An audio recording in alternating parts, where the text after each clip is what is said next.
ECL का नया chapter, heading डालिए foreign contribution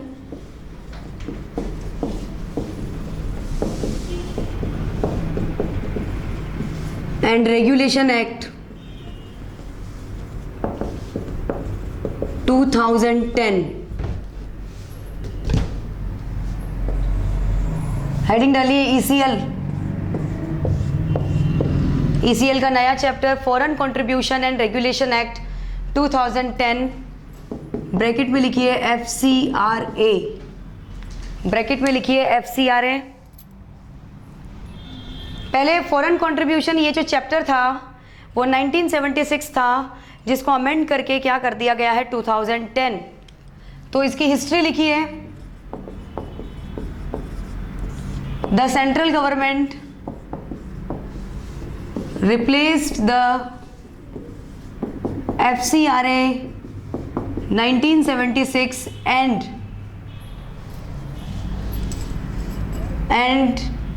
passed the FCRA 2010 by the notification in the official gazette।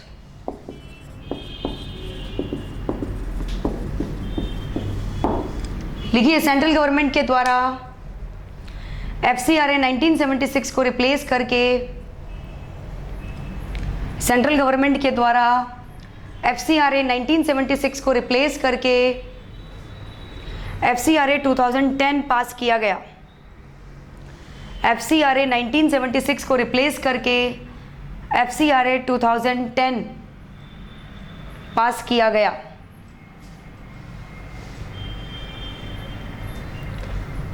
ठीक है, पहले 1976 था, उसकी जगह अब है 2010। अब हम इस चैप्टर में पढ़ेंगे सबसे पहले डेफिनेशंस। हेडिंग डालिए और सबसे पहली डेफिनेशन है फॉरेन कंट्रीब्यूशन, विदेशी अंशदान। हिंदी में क्या बोलते हैं? विदेशी अंशदान। सेक्शन है 21H। सेक्शन कौन सा है? 21H। हेडिंग डालिए यहाँ तक। सबसे पहली डेफिनेशन फॉरेन कंट्रीब्यूशन, विदेशी अंशदान। सेक्शन है 2 सबसेक्शन 1 सबसेक्शन H। सुनिए ध्यान से। फॉरेन कंट्रीब्यूशन का मतलब फॉरेन से जो पैसा आता है। फॉरेन कंट्रीब्यूशन का मतलब फॉरेन से जो भी आए, आपके पास कोई वस्तु यानी आर्टिकल आए या कोई करेंसी आए, करेंसी मतलब वही फॉरेन करेंसी आए, या कोई सिक्योरिटी आए, कुछ भी आए, बस आना कहाँ से चाहिए? फॉरेन सोर्स से। बस आना कहाँ से चाहिए? फॉरेन सोर्स से। तो फॉरेन सोर्स का मतलब क्या होता है? ये फॉरेन कंट्रीब्यूशन का मतलब क्या होता है? फॉरेन कंट्रीब्यूशन का मतलब हो गया DDT। शॉर्ट में देखिए याद करने का तरीका। फॉरेन कंट्रीब्यूशन का मतलब क्या होता है? DDT। DDT की फुल फॉर्म क्या है? डोनेशन, डिलीवरी या ट्रांसफ़र। कैसे भी आए पैसा, चाहे डोनेशन से आए, चाहे आपको डिलीवरी दे या आपको ट्रांसफ़र यानी बेचे, कैसे भी आए, क्या आए आपके पास, क्या आना चाहिए आपके पास? इन तीनों में से कुछ भी आ सकता है, आर्टिकल या करेंसी या सिक्योरिटी। लेकिन बस आना कहाँ से चाहिए? फॉरेन सोर्स से। कहाँ से आना चाहिए? फॉरेन सोर्स से। तो लिखिए DDT कहाँ से मिलता है हमको? फॉरेन से। तो लिखिए इट मीन्स, डेफिनेशन लिखिए, इट मीन्स डोनेशन, डिलीवरी और ट्रांसफ़र। याद करने का तरीका DDT, याद करने का तरीका है DDT। इट मीन्स डोनेशन और डिलीवरी और ट्रांसफ़र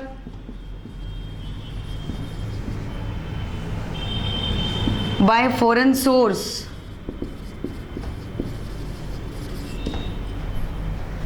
इन फॉर्म ऑफ, किस फॉर्म में हो सकता है? आर्टिकल और करेंसी और सिक्योरिटी, किसी भी फॉर्म में हो सकता है। आपको भारत के बाहर से कुछ भी मिल सकता है। हिंदी में लिखिए इससे आशय फॉरेन सोर्स से, इससे आशय फॉरेन सोर्स से, फॉरेन सोर्स यानी विदेशी स्रोत से किसी आर्टिकल, करेंसी या सिक्योरिटी की, किसी आर्टिकल या करेंसी या सिक्योरिटी डोनेशन के रूप में, डोनेशन या डिलीवरी या ट्रांसफ़र के रूप में प्राप्त होने से है। डोनेशन या डिलीवरी या ट्रांसफ़र के रूप में प्राप्त होने से है। किस रूप में मिल सकता है आपको फॉरेन कंट्रीब्यूशन? डोनेशन या डिलीवरी या ट्रांसफ़र के रूप में प्राप्त होने से है। DDT आर्टिकल का मतलब वस्तु, करेंसी का मतलब मुद्रा और सिक्योरिटी का मतलब shares, stocks, bonds, debentures.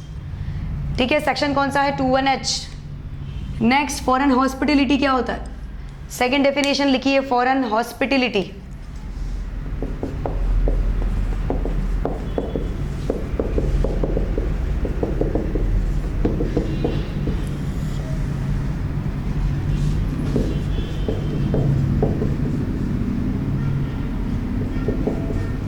Hospitality को हिंदी में बोलते हैं आतिथ्य, विदेशी आतिथ्य। H के बाद आई, सेक्शन भी कौन सा है? 21I। सेक्शन कौन सा है? 21I। फॉरेन हॉस्पिटलिटी को हिंदी में बोलते हैं विदेशी आतिथ्य।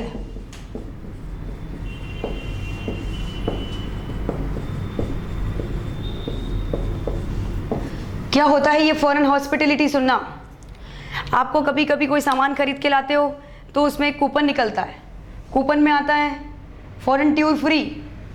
फॉरेन टूर कभी कभी आपको 2 दिन 3 दिन के लिए फ्री मिल जाता है, या बहुत सारी कंपनी आपको ऑफर देती है कि आप ये खरीदोगे तो आपको 2 दिन घूमने को मिलेगा, कभी USA, कभी बैंकॉक।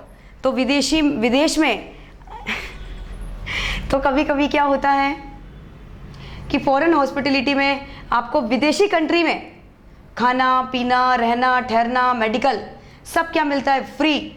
ये ऑफ़र कौन देता है आपको? फॉरेन सोर्स, बाहर से मिलता है ये ऑफ़र, फॉरेन सोर्स से ये ऑफ़र मिलता है, तो सब कुछ फ्री में मिल रहा है, उसे क्या कहा जाता है? Foreign hospitality. जहाँ पे फ्री बोर्डिंग और लॉजिंग, रहना और ठहरना, मेडिकल, ट्रैवलिंग सब क्या मिलता है? फ्री, क्योंकि आपको ऐसा ऑफ़र दिया जाता है। और ये ऑफ़र कौन देता है? Foreign source, foreign country. ठीक है, तो इस डेफिनेशन को क्या कहा जाता है? Foreign hospitality. तो लिखिए डेफिनेशन, लिखिए it means an offer made by foreign source. ये एक ऐसा ऑफर है जो कौन देता है? कहाँ से मिलता है? फॉरेन सोर्स से। It means an offer made by foreign source, free, जिसमें क्या मिलता है आपको? Free boarding, lodging, medical, travelling etcetera, जिसमें आपको ये सारी चीज़ें बिल्कुल फ्री मिलती है, provided free of cost, provided free of cost. लिखिए इससे आशय फॉरेन सोर्स, इससे आशय फॉरेन सोर्स के द्वारा दिए गए ऑफर से है। इससे आशय फॉरेन सोर्स के द्वारा दिए गए ऑफर से है। इससे आशय फॉरेन सोर्स के द्वारा दिए गए ऑफर से है, जिसके अंतर्गत free of cost boarding lodging, जिसके अंतर्गत free of cost boarding lodging, जिसके अंतर्गत free of cost boarding lodging का मतलब रहना ठहरना, मेडिकल, ट्रैवलिंग आदि दिए जाते हैं। बोर्डिंग लॉजिंग का मतलब रहना, मेडिकल, ट्रैवलिंग आदि दिए जाते हैं। सेक्शन कौन सा? 21I। Next definition, foreign source क्या होता है? Section 21J foreign source. आई के बाद जे आता है विदेशी स्रोत, फॉरेन सोर्स। बताइए क्या होता है फॉरेन सोर्स? फॉरेन सोर्स का मतलब विदेश से, चाहे वो विदेशी सरकार से मिला हो, चाहे वो विदेशी फर्म से मिला हो, कहीं से भी, बस विदेश से। तो इसमें कौन कौन से व्यक्ति शामिल है? तो लिखिए इट इंक्लूड्स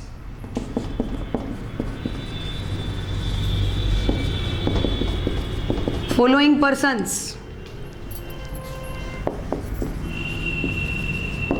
फॉरेन इंडिविजुअल, किसी फॉरेन इंडिविजुअल से मिला हो, फॉरेन गवर्नमेंट से मिला हो, किसी फॉरेन ट्रस्ट सोसाइटी से मिला हो,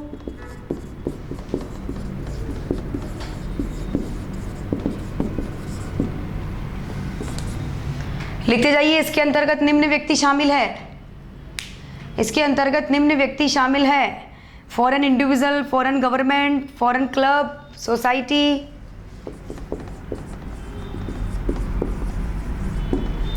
कोई भी हो सकता है, बस फॉरेन से रिलेटेड होना चाहिए। फॉरेन कंपनी भी हो सकती है, कोई इंटरनेशनल एजेंसी भी हो सकती है,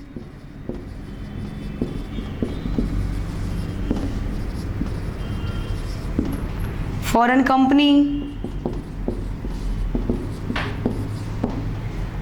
एक्सेट्रा।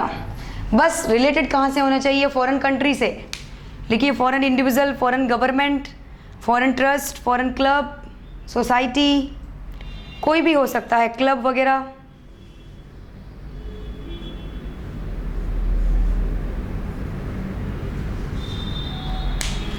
फॉरेन सोर्स, इसमें से ये सारे व्यक्ति शामिल हैं। Fourth definition political party. Fourth definition है आपकी political party.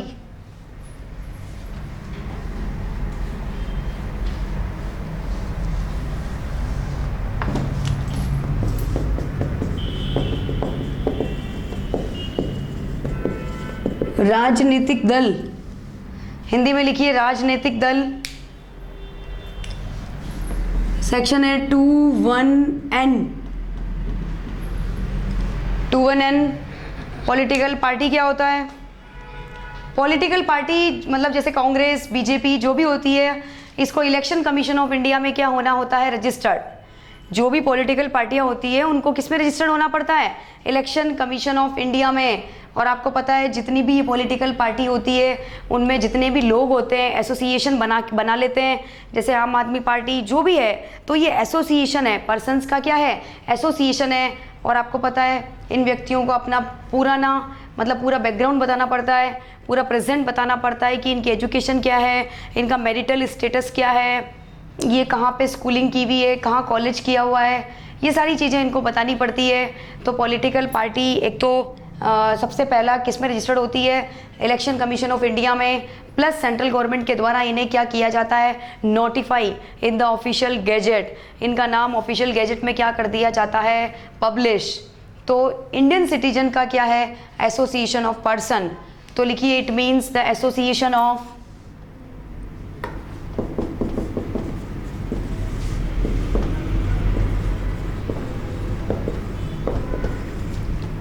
It means the association of Indian citizen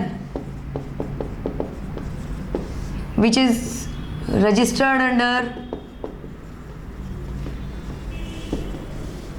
Election Commission of India.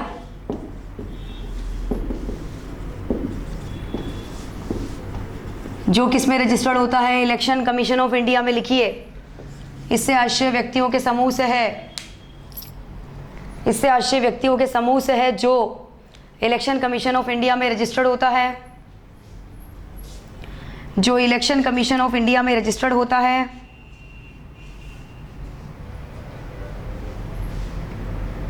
लिखिए यहां तक। अब सुनिए मेरी बात, पहले आप फिर लिख लीजिए। जो किस में रजिस्टर्ड होता है? इलेक्शन कमीशन ऑफ इंडिया में as a political party. As a किस रूप में रजिस्टर्ड होता है? As a political party under section 29A of कौन से एक्ट में रजिस्टर्ड होते हैं ये? Representative of peoples act. कौन से एक्ट में रजिस्टर्ड होती है ये political party? Representative of peoples act. Peoples का मतलब जनता को रिप्रेजेंट करने के लिए एक एक्ट बना हुआ है। जनता का आप पॉलिटिकल पार्टी बन के पूरी जनता के बिहाफ पे खड़े हो रहे हो, तो आप कौन से एक्ट में रजिस्टर्ड होते हो? Representative of peoples act. तो under section 29A of representative of peoples act लिखिए। पॉलिटिकल पार्टी की डेफिनेशन में क्या लिखा आपने? इससे आशय व्यक्तियों के समूह से है जो इलेक्शन कमीशन ऑफ इंडिया के रूप में रिप्रेजेंटेटिव ऑफ पीपल्स एक्ट के section representation of peoples act के सेक्शन 29A में रजिस्टर्ड होते हैं। सेक्शन 29A में रजिस्टर्ड होते हैं।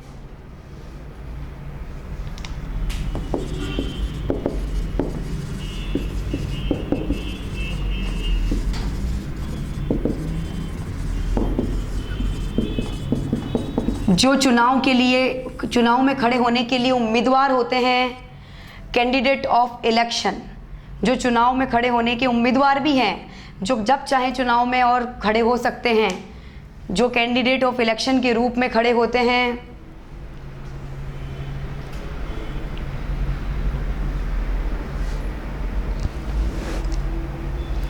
उसे क्या कहा जाता है? Political party.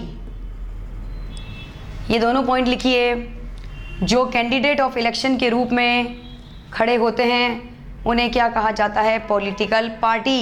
लिखिए यहाँ तक। नेक्स्ट डेफिनेशन लिखिए। लेजिस्लेचर,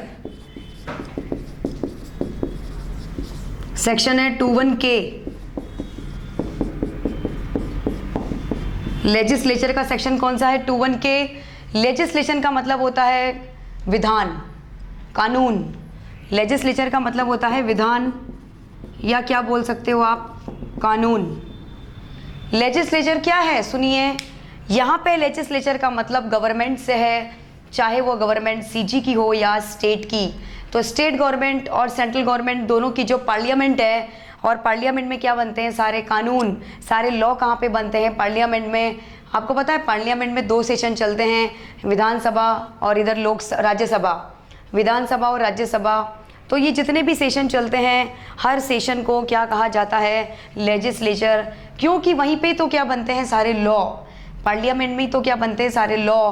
तो चाहे स्टेट गवर्नमेंट की पार्लियामेंट हो, चाहे सेंट्रल गवर्नमेंट की पार्लियामेंट हो, दोनों को किस में इंक्लूड किया जाएगा? लेजिस्लेचर में। लिखिए, इट इंक्लूड्स, इसमें निम्न शामिल है। लिखिए, इसमें निम्न शामिल है। हाउस ऑफ पार्लियामेंट, संसद का सदन। हाउस का मतलब लोकसभा, राज्यसभा की बात हो रही है। हाउस का मतलब क्या होता है? लोकसभा, लोक हाउस, लोकसभा, राज्यसभा। या parliament of state government, state government की parliament, parliament of state government. लिखते जाइए। Parliament of CG, parliament of CG. Next D point, जो नगर पालिका, नगर निगम होती है, जिनको कॉन्स्टिट्यूशन ऑफ इंडिया, भारत के संविधान में बताया गया, वो भी इसमें इंक्लूड है। डी पॉइंट लिखिए। Municipalities, municipalities defined in constitution of India. Municipalities, इसको इंग्लिश में लिखना है। इसमें निम्न शामिल है। पहला, हाउस ऑफ पार्लियामेंट, मतलब वही Lok Sabha, Rajya Sabha. Second point, state government की पार्लियामेंट, फिर सेंट्रल गवर्नमेंट की पार्लियामेंट। म्यूनिसिपलिटीज़ का मतलब नगर निगम, जिसे किस में डिफाइन किया गया है? कॉन्स्टिट्यूशन ऑफ इंडिया में। उसके अलावा जो डिस्ट्रिक्ट काउंसिल्स होती है सरकार की, दूसरी और कोई district councils of particular district में कोई काउंसिल्स होती है, जो भी सरकार ने बनाई है काउंसिल, उस काउंसिल को भी किस में इंक्लूड किया गया है? लेजिस्लेचर में। काउंसिल का मतलब समितियाँ। तो लिखिए ये डेफिनेशन, लेजिस्लेचर का मतलब कानून, ऐसी एजेंसीज, ऐसे लोग जो कानून बनाते हैं, उसे किस में शामिल किया गया है? लेजिस्लेचर की डेफिनेशन में। नेक्स्ट डेफिनेशन लिखिए,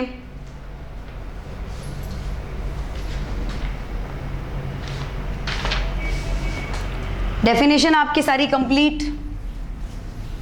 अब आप सेक्शन डालिए, सेक्शन 3 प्रोविजंस। सेक्शन 3 प्रोविजंस में आ गए हम।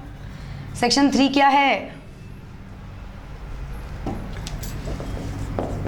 सेक्शन 3 में लिखिए prohibition on acceptance of foreign contribution. Heading डालिए, प्रोहिबिशन, रोक लगाना। Prohibition on the acceptance of foreign contribution. FC का मतलब क्या होता है? Foreign contribution. कौन कौन से लोग हैं इंडिया में जो फॉरेन कंट्रीब्यूशन को एक्सेप्ट नहीं कर सकते हैं? कौन कौन से ऐसे पर्सन हैं? सेंट्रल गवर्नमेंट ने पहले ही बोल दिया कि जो ये निम्न व्यक्ति हैं, जो ये फॉलोइंग पर्सन हैं, वो फॉरेन कंट्रीब्यूशन को एक्सेप्ट नहीं कर सकते हैं। लिखिए, the following person can not accept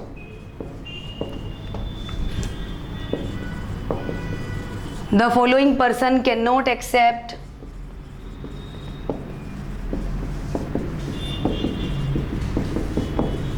the foreign contribution। Central government ने उन पर क्या लगाई है? रोक। बिकॉज दे आर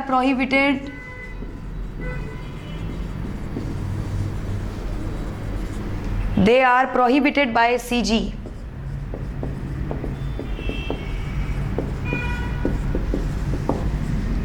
लिखिए, निम्न व्यक्ति फॉरेन कंट्रीब्यूशन को स्वीकार नहीं कर सकते हैं। निम्न व्यक्ति फॉरेन कंट्रीब्यूशन यानी विदेशी अंशदान को स्वीकार नहीं कर सकते हैं, क्योंकि CG के द्वारा उन पर रोक लगाई गई है। क्योंकि CG के द्वारा उन पर रोक लगाई गई है।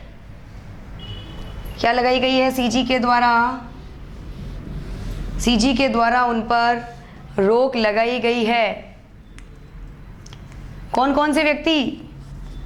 सुनो पहले, जज, magistrate, political party, candidate of election, जो इलेक्शन में खड़ा होने वाला है, ऑर्गेनाइजेशन ऑफ पॉलिटिकल नेचर, जितने भी ऑर्गेनाइजेशन है जो पॉलिटिकल काम करते हैं या जो पॉलिटिकल एजुकेशन देते हैं, या ये न्यूज़पेपर के प्रिंट जो छापते हैं, प्रिंटर्स, पब्लिशर्स, कॉरेस्पॉन्डेंट, संवाददाता, टीवी चैनल के जो संवाददाता होते हैं, कॉरेस्पॉन्डेंट, गवर्नमेंट के सर्वेंट, पार्लियामेंट के मेंबर्स, ये सभी लोग फॉरेन कंट्रीब्यूशन को एक्सेप्ट नहीं कर सकते हैं। और एक साथ में है कार्टूनिस्ट, जो कार्टून बनाता है।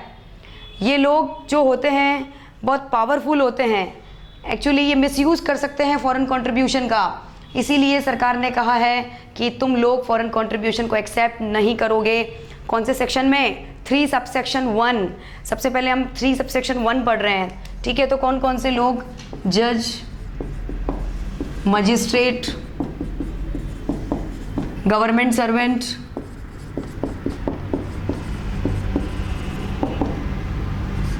पार्लियामेंट के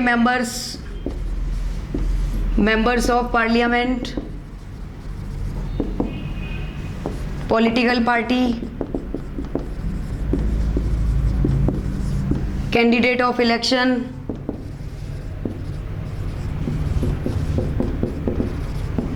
organisation of political nature,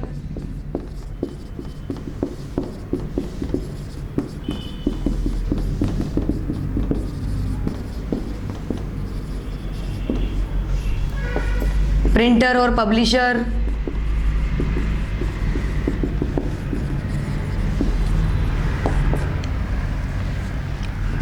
correspondent, cartoonist, ये सभी लोग फॉरेन कंट्रीब्यूशन को एक्सेप्ट नहीं कर सकते हैं, क्योंकि CG ने क्या लगाया है? रेस्ट्रिक्शन। लिखिए यहाँ तक, जजेस, magistrates, government servant, members of parliament, English में ही लिखना है इसको, प्रिंटर, पब्लिशर,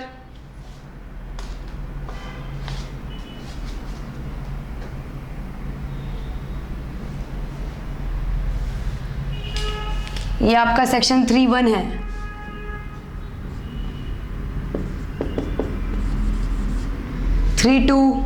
नेक्स्ट है सेक्शन 3 सबसेक्शन 2।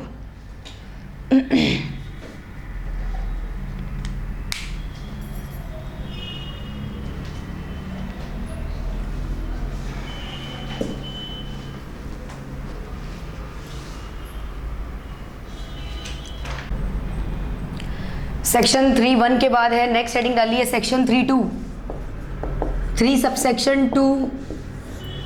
3(1) के बाद हेडिंग डाली है सेक्शन 3 सबसेक्शन 2। 3(1) में हमने क्या, सेक्शन 3(1) में हमने क्या पढ़ा था कि following person can not accept the foreign contribution like the जज, magistrate, political parties, organisation of political nature, correspondent का मतलब संवाददाता, जो टीवी चैनल वाले जो आपको न्यूज़ देते हैं, वो कार्टूनिस्ट जो कार्टून बनाते हैं, पार्लियामेंट में जितने भी लोग बैठते हैं, मेंबर्स ऑफ पार्लियामेंट, ये सभी लोग फॉरेन कंट्रीब्यूशन को एक्सेप्ट नहीं कर सकते हैं। एक बात बताइए, लेकिन हम लोग तो कर सकते, तो हम लोग कर सकते हैं, लेकिन हम उन लोगों के बिहाफ पे एक्सेप्ट नहीं कर सकते हैं जो लोग सेक्शन 3(1) में क्या हैं, प्रोहिबिटेड। देखो सेक्शन 3 सबसेक्शन 1 में बहुत सारे ऐसे लोग हैं जो फॉरेन कंट्रीब्यूशन को एक्सेप्ट नहीं कर सकते, लेकिन हम लोग तो कर सकते हैं। तो जब मैं अगर कर सकती हूँ तो ऐसा नहीं होना चाहिए कि मैं जज के बिहाफ पे मैं रिसीव कर लूँ और फिर मैं वापस से जज को दे दूँ, तो बात तो बराबर ही हो जाएगी, इनडायरेक्टली मैंने जज के लिए ले लिया। कुल मिला के अगर मैं रिसीव कर रही हूँ तो मैं जज को ट्रांसफ़र नहीं कर सकती या उन लोगों को ट्रांसफ़र नहीं कर सकती जिन्हें सेक्शन 3(1) में रोक लगाई गई है, जिन्हें सेक्शन 3(1) में प्रोहिबिट किया गया है, मैं उन लोगों को ट्रांसफ़र नहीं कर सकती। और ना ही मैं उनके बिहाफ पे, मान लो इनका कोई रिलेटिव रहता है, वो रिलेटिव मुझे ट्रांसफ़र कर दे और फिर मैं इन जज को ट्रांसफ़र कर दूँ, ऐसा नहीं होगा। ना तो मैं इन लोगों के बिहाफ पे फॉरेन कंट्रीब्यूशन एक्सेप्ट करूँगी और ना ही मैं एक्सेप्ट करके इन्हें ट्रांसफ़र करूँगी। ठीक है, ये दोनों ही नहीं हो सकता। ये कौन कहता है, सेक्शन 3 सबसेक्शन 2। तो लिखिए, no person can accept the foreign contribution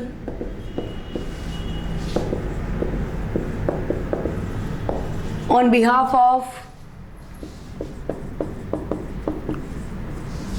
the prohibited persons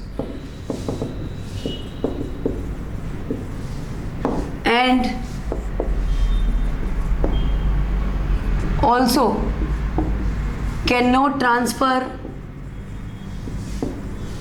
the foreign contribution to prohibited persons। ना तो आप प्रोहिबिटेड पर्सन को ट्रांसफ़र कर सकते हो, ना ही उनके बिहाफ पे रिसीव कर सकते हो। लिखिए, कोई भी व्यक्ति उन व्यक्तियों के बिहाफ पर फॉरेन कंट्रीब्यूशन को एक्सेप्ट नहीं करेगा, कोई भी व्यक्ति उन व्यक्तियों के बिहाफ पर फॉरेन कंट्रीब्यूशन को एक्सेप्ट नहीं करेगा जिन पर सेक्शन 3(1) में रोक लगाई गई है, जिन पर सेक्शन 3 सबसेक्शन 1 में रोक लगाई गई है, जिन पर सेक्शन 3 सबसेक्शन 1 में रोक लगाई गई है, तथा वह व्यक्ति फॉरेन कंट्रीब्यूशन को स्वीकार करके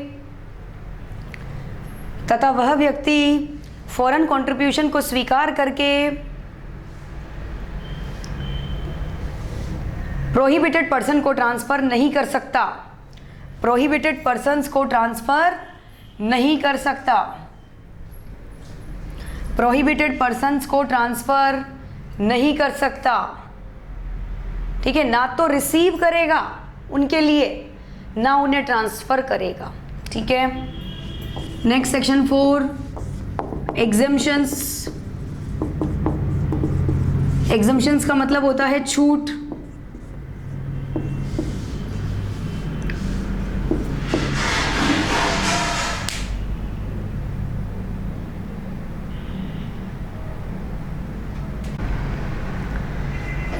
सेक्शन 4 एग्जम्पशंस, एग्जम्पशंस का मतलब छूट।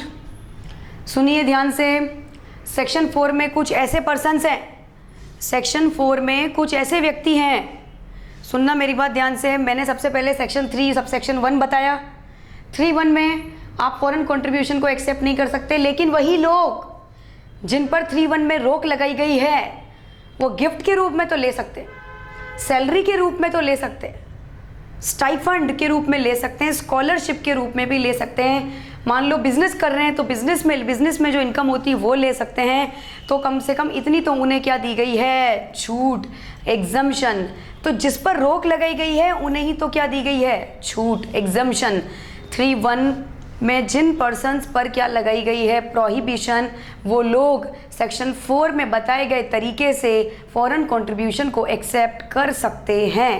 तो लिखिए, the persons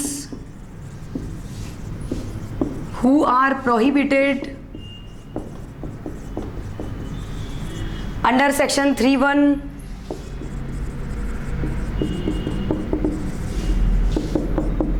can accept the foreign contribution by the following methods.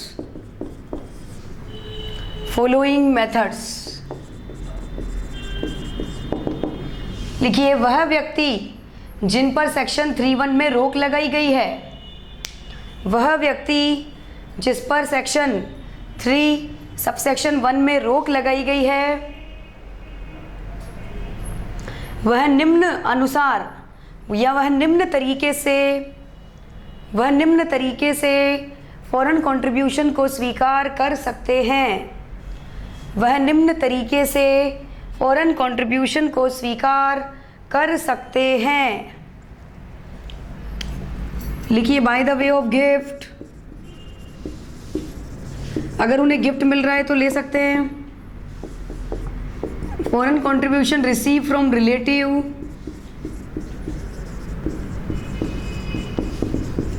From outside India.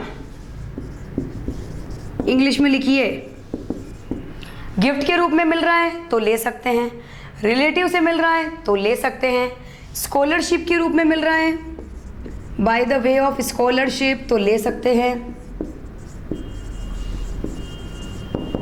Scholarship के रूप में मिल रहा है तो ले सकते हैं, स्कॉलरशिप मिलती है।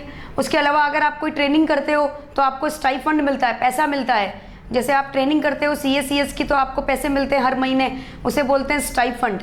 तो लिखिए, बाय द वे ऑफ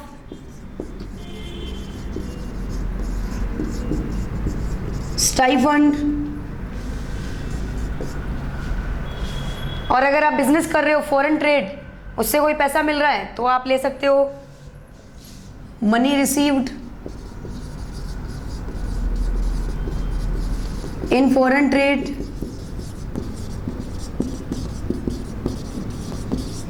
विदेशी व्यापार के अंतर्गत आपको कोई पैसे मिल रहे हैं, लिखिए ये इंग्लिश में, सैलरी के रूप में मिल रहे हैं, स्कॉलरशिप और सैलरी यहीं लिख दो, या तो स्कॉलरशिप के रूप में मिल रहे हैं या सैलरी के रूप में मिल रहे हैं।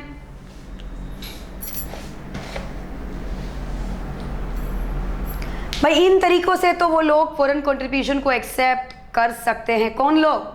वही जज, मजिस्ट्रेट, पार्लियामेंट के मेंबर, ये सभी लोग जिन पर सेक्शन 3(1) में क्या लगाई गई है, रोक। लिखिए यहां तक। नया टॉपिक डालिए, सेक्शन 5।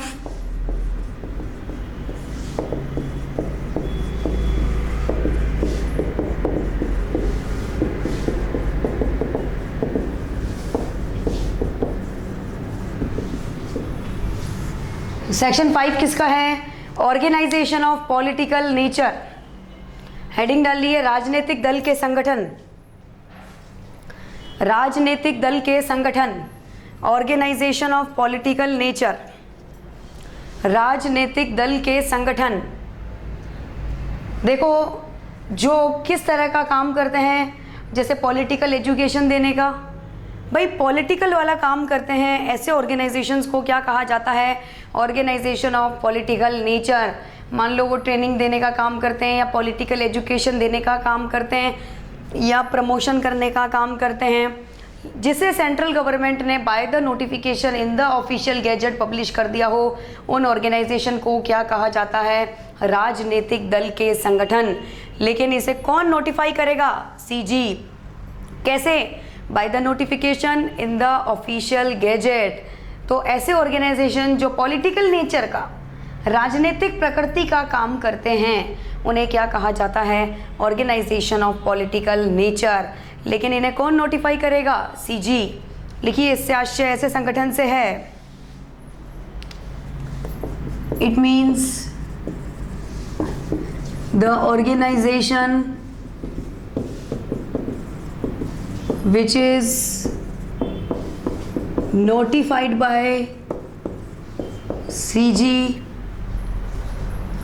in official gazette इससे आशय ऐसे संगठन से है जो सीजी के द्वारा, इससे आशय ऐसे संगठन से है जिसे सीजी के द्वारा ऑफिशियल गैजेट में नोटिफाई किया गया है, जिसे सीजी के द्वारा ऑफिशियल गैजेट में नोटिफाई किया गया है, जिसे सीजी के द्वारा ऑफिशियल गैजेट में नोटिफाई किया गया है। और ये क्या एक्टिविटीज़ करते हैं, ये भी नोटिफिकेशन में ही पब्लिश होगा। एंड देयर एक्टिविटीज़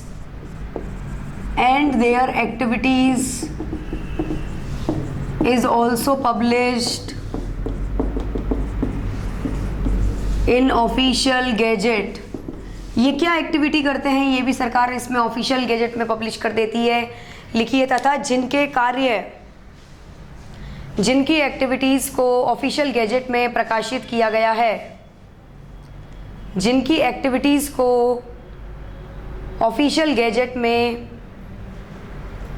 प्रकाशित किया गया है।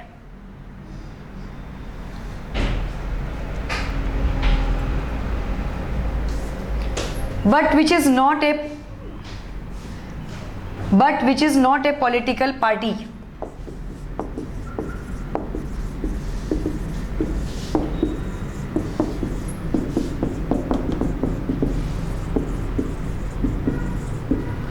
लेकिन जो पॉलिटिकल पार्टी नहीं है, लेकिन जो पॉलिटिकल पार्टी नहीं है, लेकिन जो पॉलिटिकल पार्टी नहीं है, क्योंकि पॉलिटिकल पार्टी की डेफिनेशन तो हम अलग से पढ़ चुके हैं। लिखिए, लेकिन जो पॉलिटिकल पार्टी नहीं है, तो ऐसे ऑर्गेनाइजेशन जिसे एक तो सीजी ने नोटिफाई किया हो, जिनकी एक्टिविटीज़ को भी सीजी ने नोटिफाई किया हो, लेकिन जो पॉलिटिकल पार्टी नहीं हो, उसे क्या कहा जाता है? Organisation of political nature. Next है सेक्शन 6। सेक्शन 6 ये कहता है कि कौन कौन से लोग फॉरेन हॉस्पिटलिटी को एक्सेप्ट नहीं कर सकते हैं। कौन कौन से लोग फॉरेन हॉस्पिटलिटी को एक्सेप्ट नहीं कर सकते हैं, जैसे जज, मजिस्ट्रेट, पार्लियामेंट के member, government servant, organisation of political nature, वो सारे आ जाएंगे। केवल 4 नाम हट जाएंगे उसमें से, जो प्रिंटर, पब्लिशर, कॉरेस्पॉन्डेंट और कार्टूनिस्ट, ये 4 नाम हट जाएंगे। बाकी सारे नाम आपको वही लिखने हैं, और वो लोग विदेश में फॉरेन हॉस्पिटलिटी को एक्सेप्ट नहीं कर सकते हैं। तो हेडिंग डालिए, restriction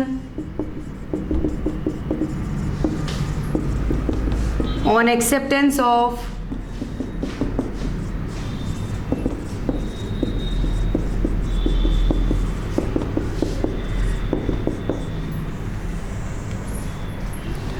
restrictions on the acceptance of foreign hospitality। कौन कौन से लोग फॉरेन हॉस्पिटलिटी को एक्सेप्ट नहीं कर सकते हैं, तो लिखिए the following persons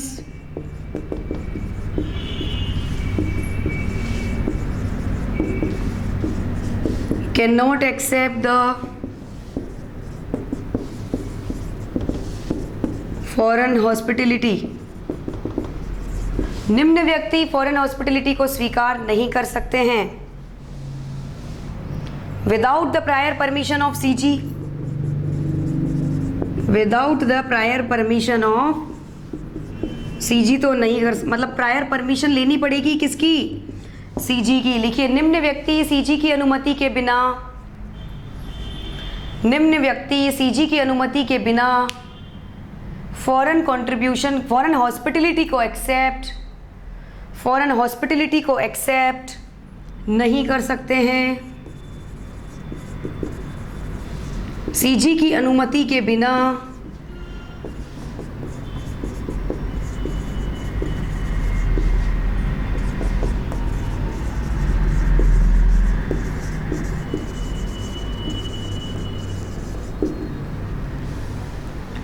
foreign hospitality को स्वीकार नहीं कर सकते हैं। पहला लिखिए जज, magistrate, government servant, members of parliament, political parties,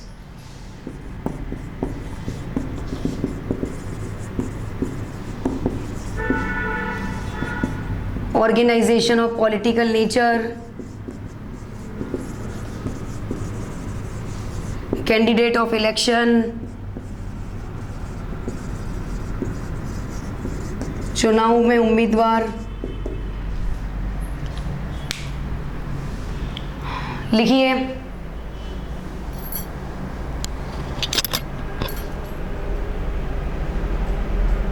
लिखिए यहां तक।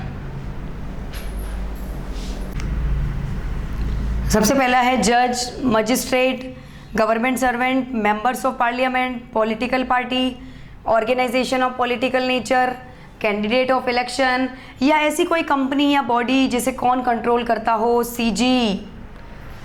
लेकिन अगर मान लो ये सब फॉरेन हॉस्पिटलिटी आप तब एक्सेप्ट नहीं कर सकते जब आप इंडिया के बाहर जाते हो, क्योंकि फॉरेन हॉस्पिटलिटी का मतलब इंडिया के बाहर से आपको सब कुछ फ्री में मिलता है।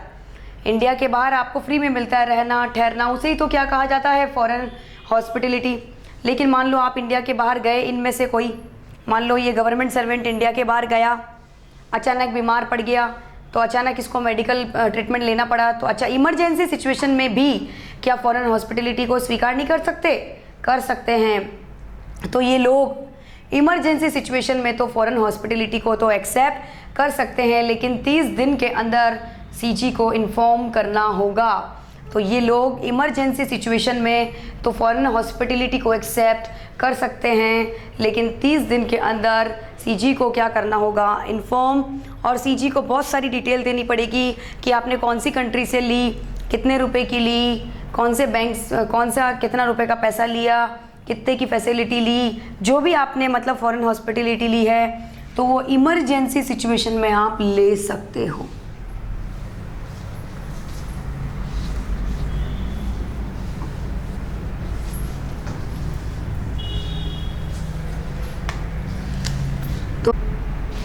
इमरजेंसी सिचुएशन तो लिखिए when the above person visit outside India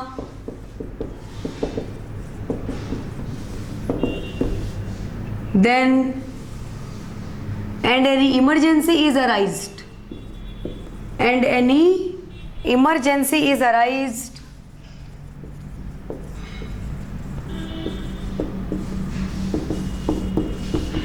then they can accept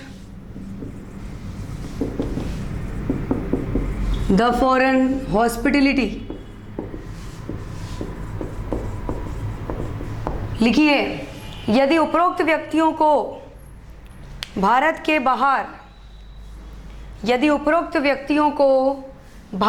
बाहर कोई इमरजेंसी सिचुएशन आ जाए, यदि उपरोक्त व्यक्तियों को भारत के बाहर कोई इमरजेंसी सिचुएशन आ जाए तो वह फॉरेन हॉस्पिटलिटी को स्वीकार कर सकते हैं, तो वह फॉरेन हॉस्पिटलिटी को स्वीकार कर सकते हैं, लेकिन but they have to inform to CG within 30 days, लेकिन उनके द्वारा सीजी को 30 दिन के भीतर सूचित किया जाएगा, लेकिन उनके द्वारा 30 दिन के भीतर सीजी को सूचित किया जाएगा,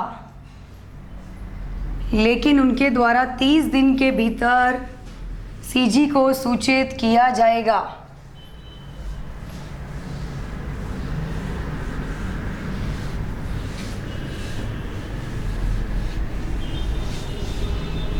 लेकिन उनके द्वारा 30 दिन के भीतर सीजी को सूचित किया जाएगा। And the following information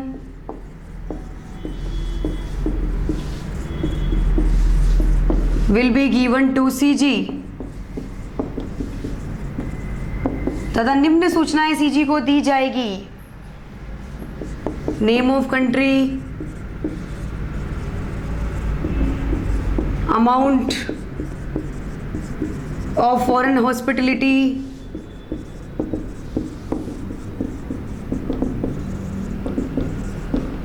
manner of receiving, प्राप्त करने का तरीका। तो लिखिए निम्न सूचनाएं भी सीजी को दी जाएगी। कौन सी कंट्री से लिया, नेम ऑफ कंट्री, अमाउंट कितनी ली आपने, किस तरीके से ली, cash, cheque, manner of receiving, और किन परिस्थितियों में ली, सर्क्यूमस्टेंसेस,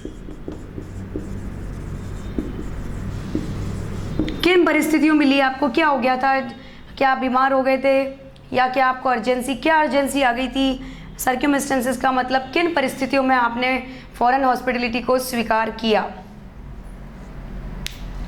लिखिए name of country, amount of foreign hospitality, manner of receiving. उसके बाद है आपका सेक्शन 7, हेडिंग डालिए section 7।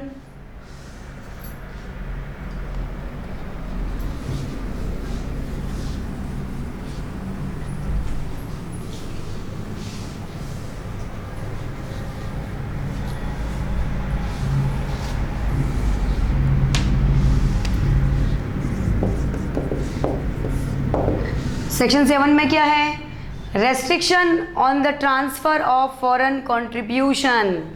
Restriction on the transfer of foreign contribution. ये चीज़ हमने सेक्शन 3(2) में भी पढ़ी थी कि मैं अगर फॉरेन कंट्रीब्यूशन एक्सेप्ट कर रही हूँ तो मैं उन लोगों को ट्रांसफ़र नहीं करूँगी जिन्हें सेक्शन 3(1) में प्रोहिबिट किया गया है, जैसे जज और मजिस्ट्रेट। मतलब कि मैं तो ऑथोराइज्ड हूँ, मैं तो फॉरेन कंट्रीब्यूशन एक्सेप्ट कर सकती हूँ, लेकिन वो लोग ऑथोराइज्ड नहीं हैं। कौन, जज और मजिस्ट्रेट। तो मैं उन लोगों को ट्रांसफ़र नहीं कर सकती। क्या नहीं कर सकती, फॉरेन कंट्रीब्यूशन। जो ऑथोराइज्ड है वो तो एक्सेप्ट कर सकता है, लेकिन वो उसको ट्रांसफ़र नहीं कर सकता जो ऑथोराइज्ड नहीं है। क्या रिसीव करने के लिए, फॉरेन कंट्रीब्यूशन। तो लिखिए when any person is authorised to receive the foreign contribution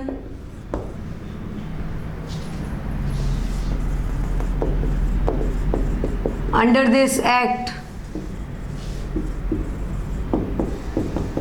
then he cannot, then वो उसको ट्रांसफ़र नहीं कर सकता जो इस एक्ट में ऑथोराइज नहीं है।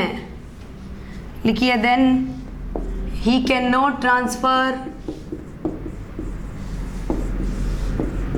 the foreign contribution to that person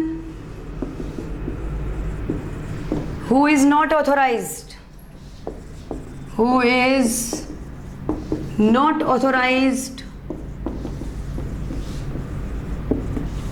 under this act, लिखिए वह व्यक्ति जो इस एक्ट में फॉरेन कंट्रीब्यूशन को प्राप्त करने के लिए ऑथोराइज्ड है। वह व्यक्ति जो इस एक्ट में फॉरेन कंट्रीब्यूशन को प्राप्त करने के लिए ऑथोराइज्ड है, वह उस व्यक्ति को फॉरेन कंट्रीब्यूशन ट्रांसफर नहीं कर सकता। वह उस व्यक्ति को फॉरेन कंट्रीब्यूशन ट्रांसफर नहीं कर सकता जो इस एक्ट में ऑथोराइज्ड नहीं है, जो इस एक्ट में ऑथोराइज्ड नहीं है। उस व्यक्ति को आप फॉरेन कंट्रीब्यूशन ट्रांसफर नहीं कर सकते जो इस एक्ट में ऑथोराइज्ड नहीं है। Next section 8,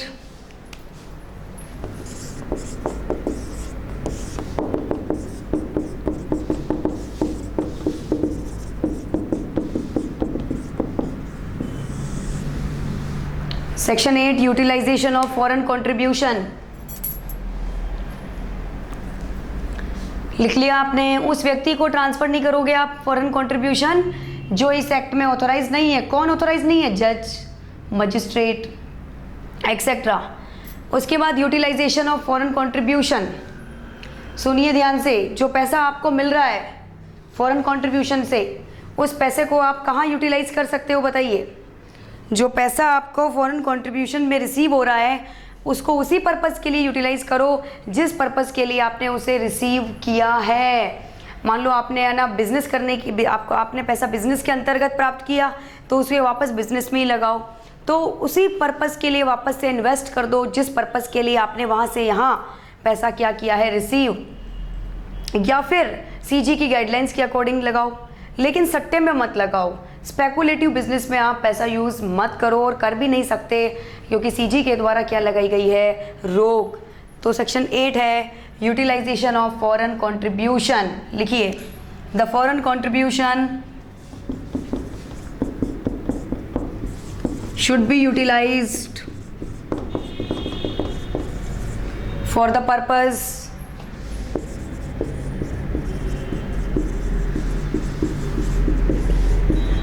for which it is received,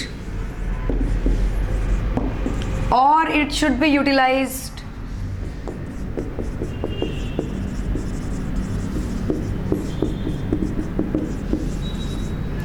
according to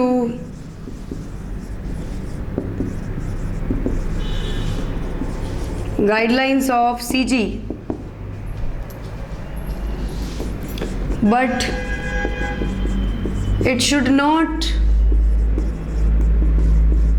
be utilized for speculative purpose.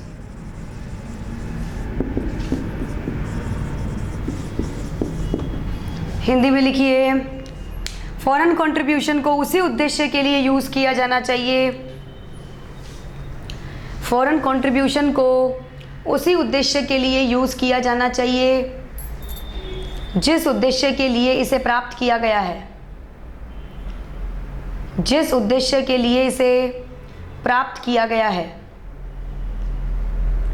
जिस उद्देश्य के लिए इसे प्राप्त किया गया है, या सीजी की गाइडलाइंस के अनुसार,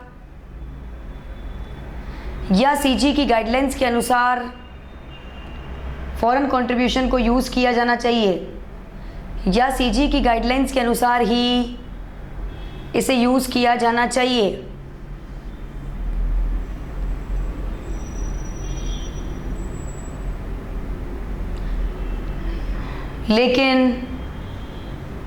लेकिन इसे स्पेकुलेटिव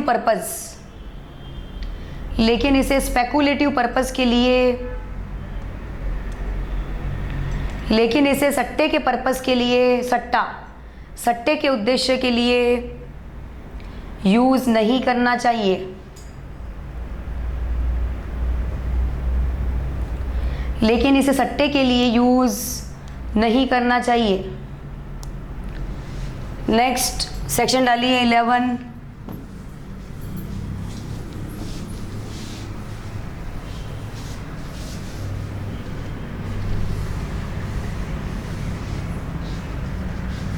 नेक्स्ट आपका सेक्शन है 11, registration of certain association. Heading डालिए section 11, registration of certain association. Association का मतलब होता है संघ। बहुत सारे एसोसिएशन होते हैं, जैसे रिलीजियस धार्मिक, जैसे इकोनॉमिक, पॉलिटिकल, एजुकेशनल। ऐसे मिलके लोग आपस में क्या बना लेते हैं, संघ, अपना एसोसिएशन बना लेते हैं।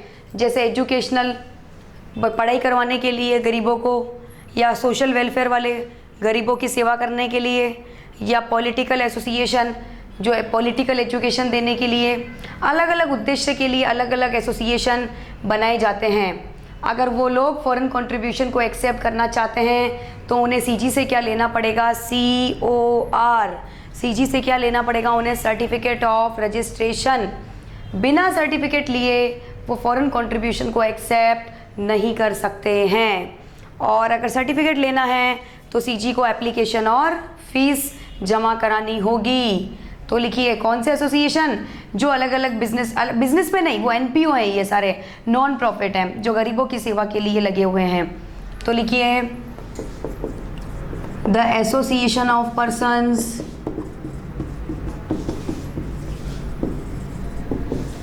who are engaged in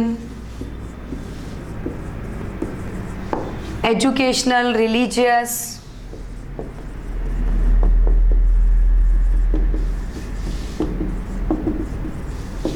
economic,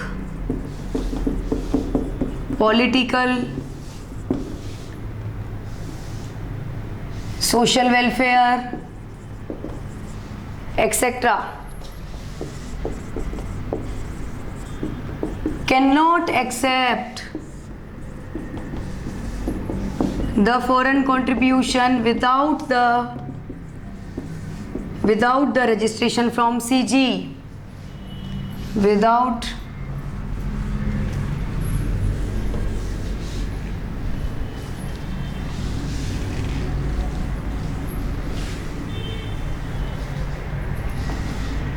the registration from CG। लिखिए ऐसे association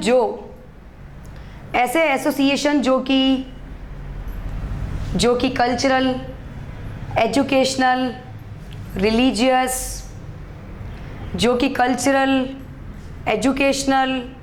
religious, economic,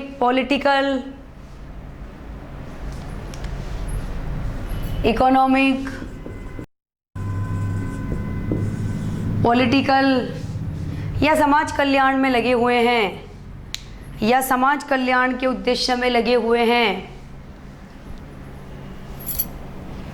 cultural, educational, religious का मतलब धार्मिक, इकोनॉमिक का मतलब आर्थिक कार्य में, पॉलिटिकल का मतलब राजनीतिक, या समाज कल्याण के उद्देश्य में लगे हुए हैं, तो वह सीजी से सर्टिफिकेट लिए बिना, सीजी से पंजीयन लिए बिना,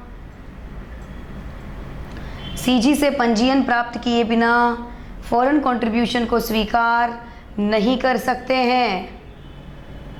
फॉरेन कंट्रीब्यूशन को स्वीकार नहीं कर सकते हैं। उन्हें सीजी से क्या लेना पड़ेगा, COR। लिखिए दे हैज टू टेक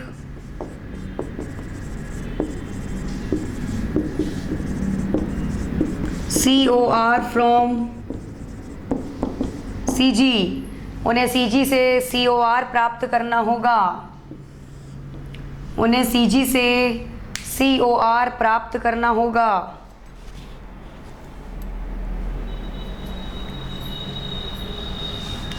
इसमें पहला पॉइंट लिखिए इंफॉर्मेशन टू CG। उन्हें क्या क्या इंफॉर्मेशन देनी पड़ेगी CG को।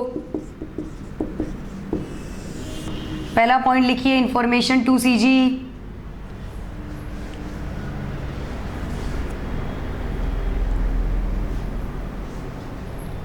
अगर आपको CG से सर्टिफिकेट लेना है तो ये सारी इंफॉर्मेशन आपको CG को क्या करनी पड़ेगी, सबमिट। तो लिखिए द फॉलोइंग इंफॉर्मेशन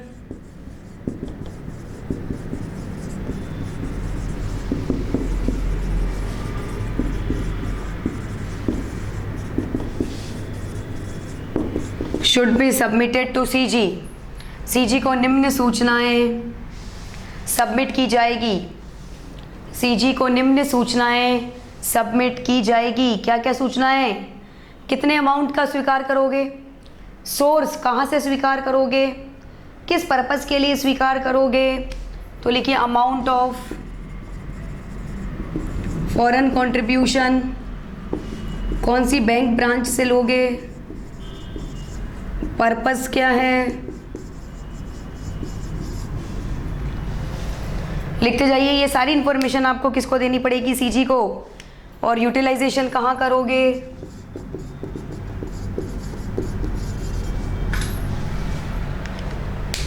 लिखिए अमाउंट कितना लोगे फॉरेन कंट्रीब्यूशन का, बैंक ब्रांच कौन सी बैंक से लोगे, पर्पस क्या है, उसको यहाँ कहाँ यूटिलाइज करोगे।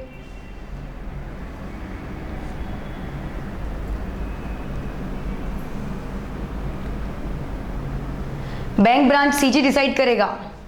वैसे तो बैंक ब्रांच कौन डिसाइड करता है? सीजी। तो एक लाइन और लिख लीजिए कि बैंक ब्रांच कौन डिसाइड करेगा? सीजी की कौन से बैंक से लेना है, पैसा कौन से बैंक से आएगा, ये सीजी डिसाइड करेगा। तो लिखिए CG will decide, CG will determine the bank branch. और अगर आप इंफॉर्मेशन नहीं दोगे तो सीजी आपका रजिस्ट्रेशन नहीं करेगा और सीओआर देने से मना कर देगा। लिखिए when any information not provided to CG then CG will refuse from registration.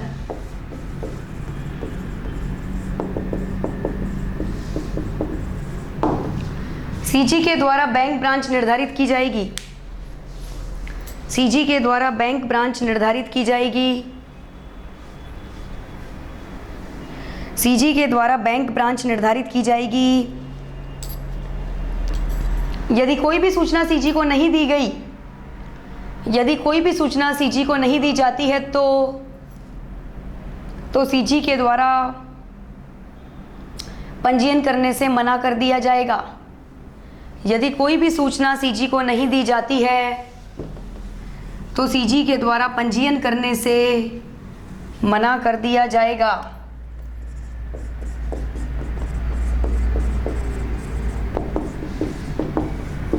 और इसका बी पॉइंट डालिए इन्फॉर्म टू सीजी। इसका बी पॉइंट डालिए इन्फॉर्म टू सीजी। रिसीव करने के बाद 60 डेज के अंदर किसको इन्फॉर्म करना है? सीजी को। और ये इन्फॉर्मेशन रिसीव करने से पहले और बी पॉइंट में जो आप दे रहे हो वो रिसीव करने के बाद। तो लिखिए after receiving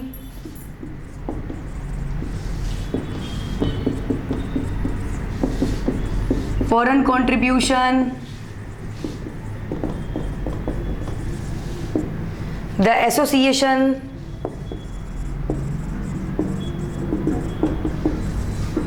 will submit the association will inform to CG within 60 days. Within 60 days. In form number, कौन से फॉर्म नंबर में इन्फॉर्म करोगे सीजी को? लिखिए एसोसिएशन के द्वारा, एसोसिएशन के द्वारा फॉरेन कंट्रीब्यूशन एक्सेप्ट करने के, स्वीकार करने के 60 डेज के भीतर, स्वीकार करने के 60 डेज के भीतर फॉर्म नंबर FC3 में सीजी को सूचित किया जाएगा। फॉर्म नंबर FC3 में सीजी को सूचित किया जाएगा। फॉर्म नंबर FC3 में सीजी को सूचित किया जाएगा। भाई रिसीव करने के बाद आपको सीजी को इन्फॉर्म करना है कितने दिन में, 60 डेज़ में, कौन से फॉर्म नंबर में, फॉर्म नंबर FC3। नेक्स्ट, अगर सर्टिफिकेट लेना है तो क्या देनी पड़ेगी, एप्लीकेशन और फीस।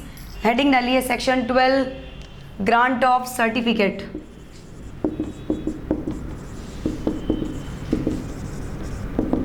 हेडिंग डालिए section 12 grant of certificate.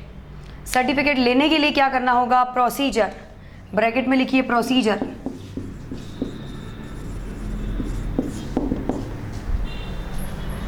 Point number 1, application और fees.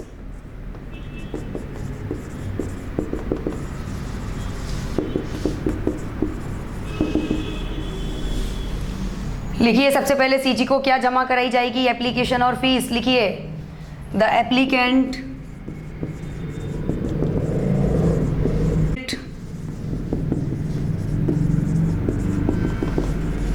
the application plus fees to CG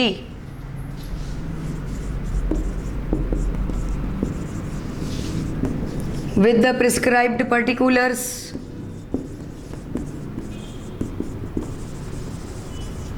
लिखिए सीजी के द्वारा, सॉरी पहले तो लिखिए आवेदनकर्ता के द्वारा सीजी से COR लेने के लिए, आवेदनकर्ता के द्वारा COR लेने के लिए,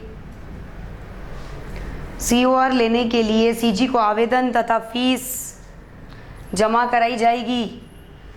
सीजी को आवेदन तथा फीस जमा कराई जाएगी। सीजी को आवेदन तथा फीस जमा कराई जाएगी तथा आवश्यक सूचनाएं भी दी जाएगी।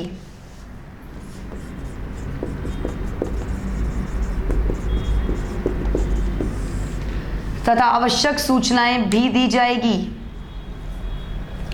सीजी आपकी एप्लीकेशन को एग्जामिन करेगा। सेकंड पॉइंट डालिए examine.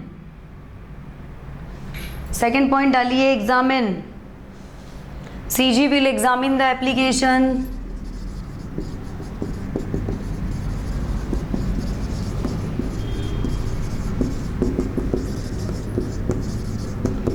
and after satisfaction will issue the COR। Satisfaction के बाद आपको क्या दे देगा, COR। तो लिखिए सीजी के द्वारा आवेदन की जांच की जाएगी। सीजी के द्वारा आवेदन की जांच की जाएगी।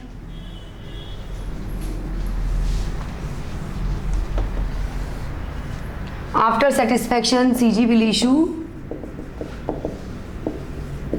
COR। सीजी के द्वारा आवेदन की जांच की जाएगी तथा संतुष्ट होने के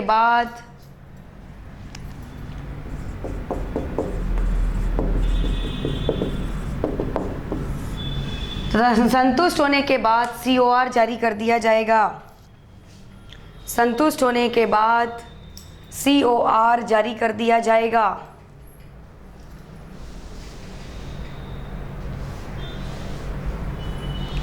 लेकिन रिजेक्ट भी कर सकती है, कब, लिखिए CG can reject the application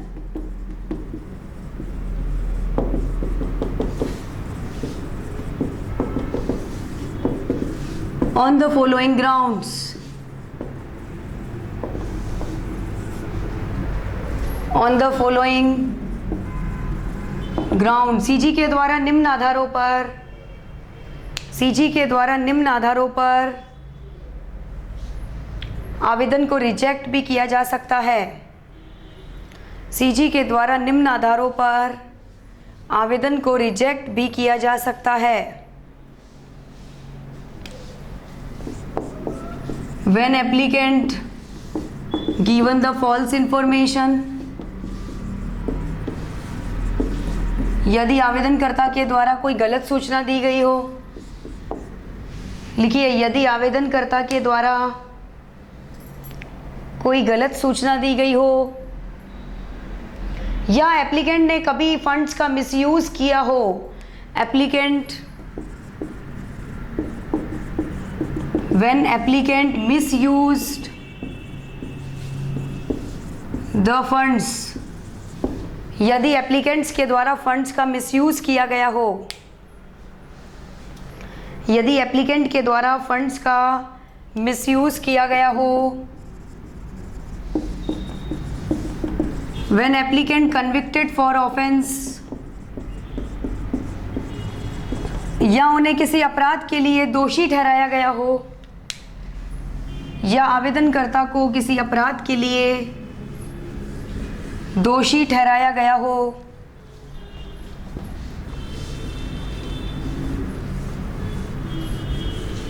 या आवेदनकर्ता को किसी अपराध के लिए दोषी ठहराया गया हो। भाई या तो फॉल्स इंफॉर्मेशन दी, या फंड का मिसयूज किया, या अपराध के लिए क्या ठहराया गया हो, दोषी। ठीक है। और 4th पॉइंट, सर्टिफिकेट कितने टाइम के लिए वैलिड रहता है? वो 5 years.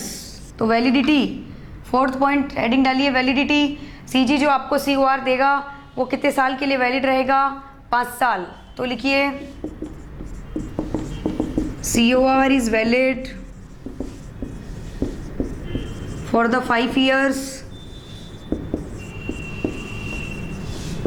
and thereafter it can be renewed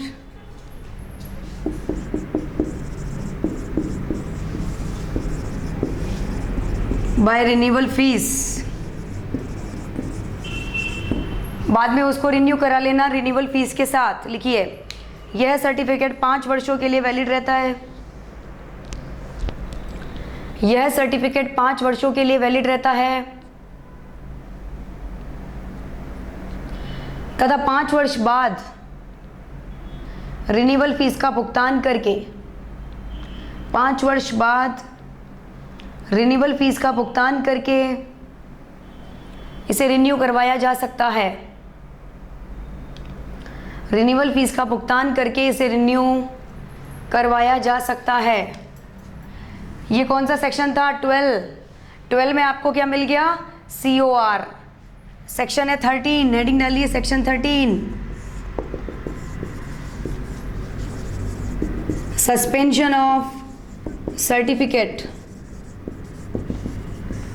अभी जो आपको सर्टिफिकेट दिया उसे सस्पेंड भी किया जा सकता है मैक्सिमम 180 दिन के लिए। पहले हेडिंग डालिए सेक्शन 13, सस्पेंशन ऑफ सर्टिफिकेट।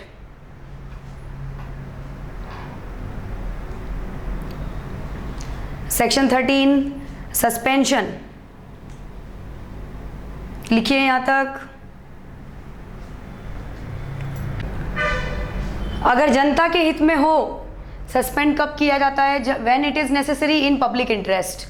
भाई सरकार को, CG को ऐसा लगता हो कि अभी थोड़े टाइम के लिए सर्टिफिकेट को क्या कर देना चाहिए? सस्पेंड। CG के पास ऐसे रीजंस हो कि यार सस्पेंड करना ही ठीक रहेगा, तो मैक्सिमम 180 दिन के लिए उस सर्टिफिकेट को क्या किया जा सकता है? सस्पेंड। तो लिखिए central government can suspend the certificate for maximum 180 days, for maximum 180 days when CG has a reason to believe, when CG has a reason to believe that it is necessary in public interest, that it is necessary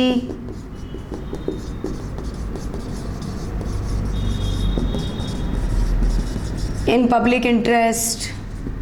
लिखिए यदि CG के द्वारा इस certificate को maximum 180 दिन के लिए suspend किया जा सकता है। मैक्सिमम 180 दिन के लिए सस्पेंड किया जा सकता है यदि ऐसा करना जनता के हित में हो, यदि ऐसा करना पब्लिक इंटरेस्ट में हो, यदि ऐसा करना जनता के हित में हो।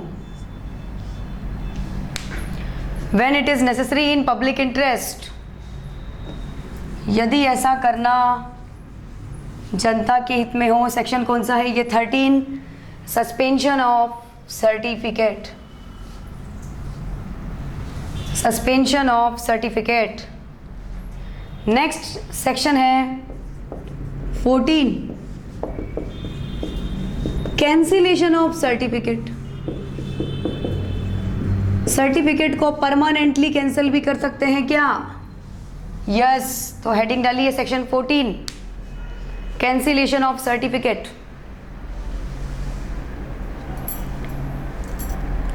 सेक्शन 13 में तो सस्पेंड किया था, सेक्शन 14 में परमानेंटली क्या कर देगा? सीजी कैंसल, आपको सुनवाई का मौका देने के बाद, after giving the opportunity of being heard. देखिए, परमानेंटली सर्टिफिकेट को कब कैंसिल करते हैं? जब आपने सीजी के नियमों का उल्लंघन किया हो, या इस एक्ट के किसी और प्रोविज़न का उल्लंघन किया हो, या किसी और एक्ट के प्रोविज़न का उल्लंघन किया हो, ठीक है, लेकिन आपको सुनवाई का मौका देने के बाद। लिखिए, CG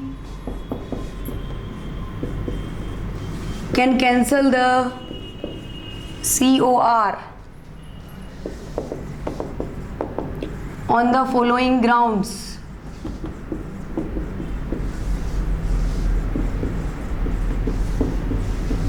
after giving opportunity of being heard,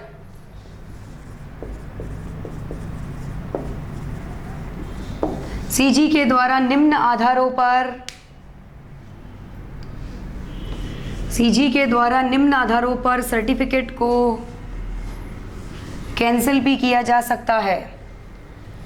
CG के द्वारा निम्न आधारों पर सर्टिफिकेट को कैंसिल भी किया जा सकता है, लेकिन सुनवाई का अवसर दिया जाएगा। लेकिन सुनवाई का अवसर दिया जाएगा।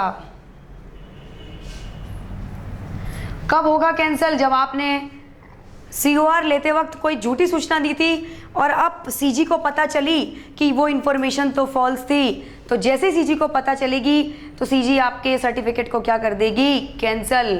तो व्हेन एनी पर्सन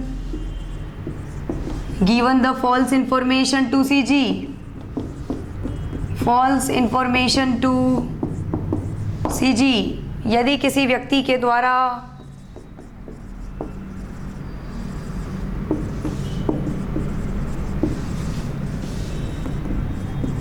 सीजी को गलत सूचना दी गई हो, यदि किसी व्यक्ति के द्वारा सीजी को गलत सूचना दी गई हो। नेक्स्ट, यदि किसी व्यक्ति के द्वारा सीजी के निर्देशों का उल्लंघन किया गया हो, when any person contravene the directions of CG,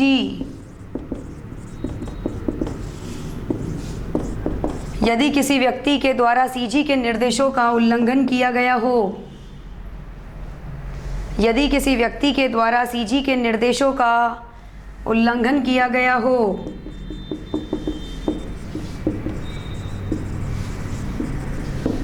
यदि ऐसा करना जनता के हित में हो, भाई जनता के हित में है कि आपका सर्टिफिकेट कैंसिल कर दें, तो सर्टिफिकेट को क्या कर दिया जाएगा? कैंसिल। यदि ऐसा करना जनता के हित में हो, या इस एक्ट की टर्म्स एंड कंडीशन का उल्लंघन किया हो, when any person violated, violated का मतलब उल्लंघन करना, the terms and conditions of this act, यदि किसी व्यक्ति के द्वारा इस एक्ट की टर्म्स एंड कंडीशंस का उल्लंघन किया गया हो, यदि किसी व्यक्ति के द्वारा इस एक्ट की टर्म्स एंड कंडीशंस का उल्लंघन किया गया हो, या किसी और एक्ट की, तो when any person contravened the provision of other act। भाई कोई दूसरा एक्ट जो इससे रिलेटेड हो तो भी आपका सीजी जो है वो सर्टिफिकेट कैंसिल कर देगा। लिखिए, यदि किसी व्यक्ति के द्वारा किसी अन्य एक्ट, अदर एक्ट के प्रावधानों का उल्लंघन किया गया हो, यदि किसी व्यक्ति के द्वारा किसी अन्य एक्ट के प्रावधानों का उल्लंघन किया गया हो।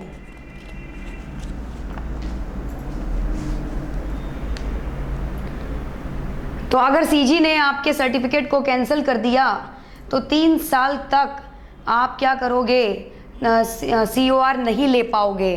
तो लिखिए when CG cancel the certificate, then that person will be disqualified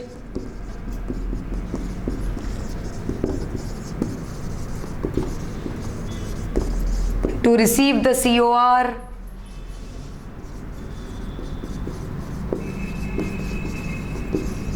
for 3 years।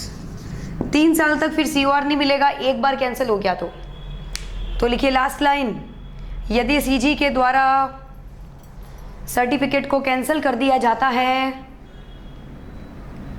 यदि CG के द्वारा सर्टिफिकेट को कैंसिल कर दिया जाता है तो वह व्यक्ति 3 साल तक के लिए सर्टिफिकेट लेने के लिए, तो वह व्यक्ति 3 साल के लिए सर्टिफिकेट प्राप्त करने के लिए अयोग्य हो जाएगा। सर्टिफिकेट प्राप्त करने के लिए अयोग्य हो जाएगा। 3 साल के लिए वह व्यक्ति सर्टिफिकेट प्राप्त करने के लिए अयोग्य हो जाएगा।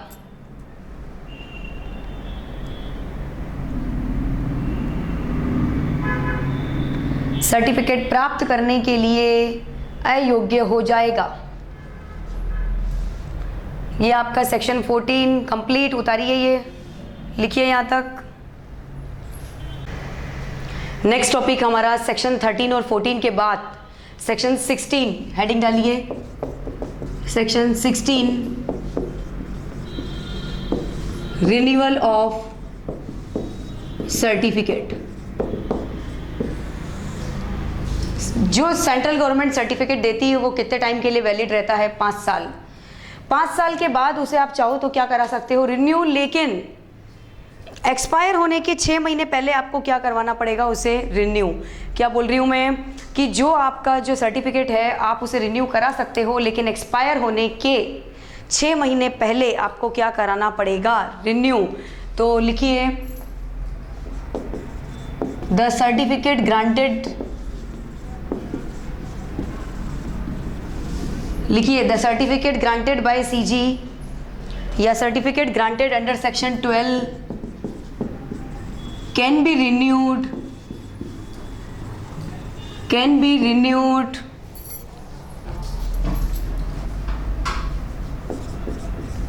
before the 6 months of expiry।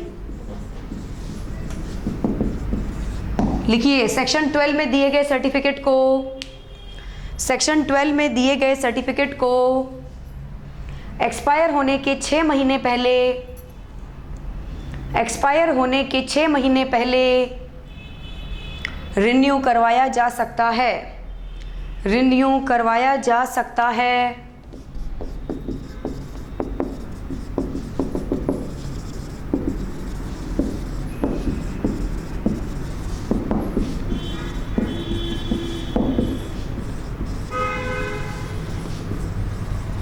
लेकिन आवेदनकर्ता के द्वारा एप्लीकेशन तथा रिन्यूअल फीस जमा कराई जाएगी। आवेदनकर्ता के द्वारा एप्लीकेशन तथा रिन्यूअल फीस जमा कराई जाएगी।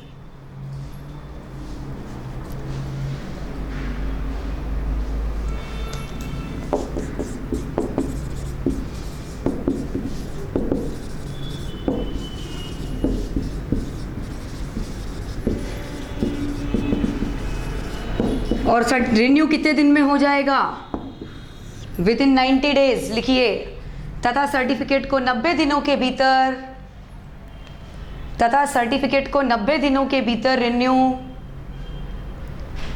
करवाया जा सकता है, तथा सर्टिफिकेट को 90 दिनों के भीतर रिन्यू करवाया जाएगा या किया जाएगा। 90 दिनों के भीतर रिन्यू करवाया जा सकता है। रिफ्यूज़ल मना भी कर सकते हैं, ठीक है, मना भी कर सकते हैं भाई रिन्यू करने से अगर कोई रीज़न हो, और अगर मना कर दिया तो आपको रीज़न क्या कर दिया जाएगा, कम्युनिकेट। तो लिखिए द सीजी में refuse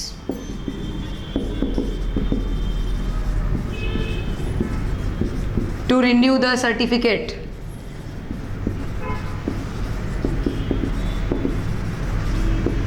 and it will be communicated to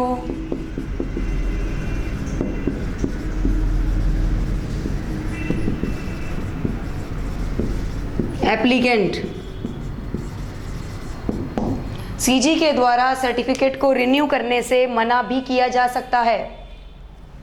CG के द्वारा सर्टिफिकेट को रिन्यू करने से मना भी किया जा सकता है। सीजी के द्वारा सर्टिफिकेट को रिन्यू करने से मना भी किया जा सकता है तथा इस बात की सूचना आवेदनकर्ता को दे दी जाएगी। तथा इस बात की सूचना आवेदनकर्ता को दे दी जाएगी। तथा इस बात की सूचना आवेदनकर्ता को दे दी जाएगी। ठीक है, लिखिए यहाँ तक। FCRA की केस स्टडी निकालिए। सबसे पहले 2003 जून केस स्टडी निकालिए FCRA की। 2003 जून हेल्पलाइन वाली निकालिए।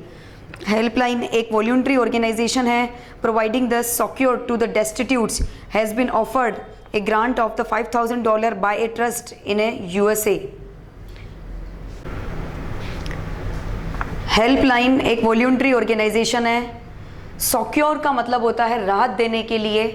टू द डेस्टिट्यूट्स, डेस्टिट्यूट का मतलब होता है निसहाय लोग, गरीब लोग, निसहाय लोग जिनका कोई नहीं है, उनको बोलते हैं डेस्टिट्यूट्स। और सॉक्योर का मतलब होता है उन्हें राहत देने के लिए।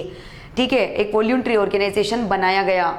हैज़ बीन ऑफर्ड, उनको एक ऑफ़र दिया, एक grant of $5,000 by a trust in USA। उन्हें एक ऑफ़र मिला कि USA की ट्रस्ट से कि आप $5,000 ले लो हमसे, क्योंकि आप निसहाय लोगों की सहायता करते हो। What are the circumstances under which the central government can prohibit the helpline from receiving the said contribution? किन परिस्थितियों में सेंट्रल गवर्नमेंट उन्हें वो कंट्रीब्यूशन लेने से मना कर सकता है? इसमें आपको सेक्शन 11 और 12 लिखना है कि अगर ऐसे ऑर्गेनाइजेशन जो निसहाय लोगों को राहत देने के लिए, मतलब समाज कल्याण के लिए बनाए गए हैं, सोशल वेलफेयर के लिए बनाए गए हैं, वो अगर फॉरेन कंट्रीब्यूशन को एक्सेप्ट करना चाहते हैं तो उन्हें सीजी से क्या लेना होगा, COR, certificate of registration under section 11 and 12। पूरा 11 और 12 आएगा। ठीक है, पूरा कि सेंट्रल गवर्नमेंट के द्वारा बताए गए तरीके से ही वो फॉरेन कंट्रीब्यूशन को एक्सेप्ट करेंगे। ठीक है, और डिसीजन में लिखना है कि वो एक्सेप्ट कर सकते हैं अगर उन्होंने सीजी से क्या ले लिया, COR, सर्टिफिकेट ऑफ रजिस्ट्रेशन। देखिए इसे,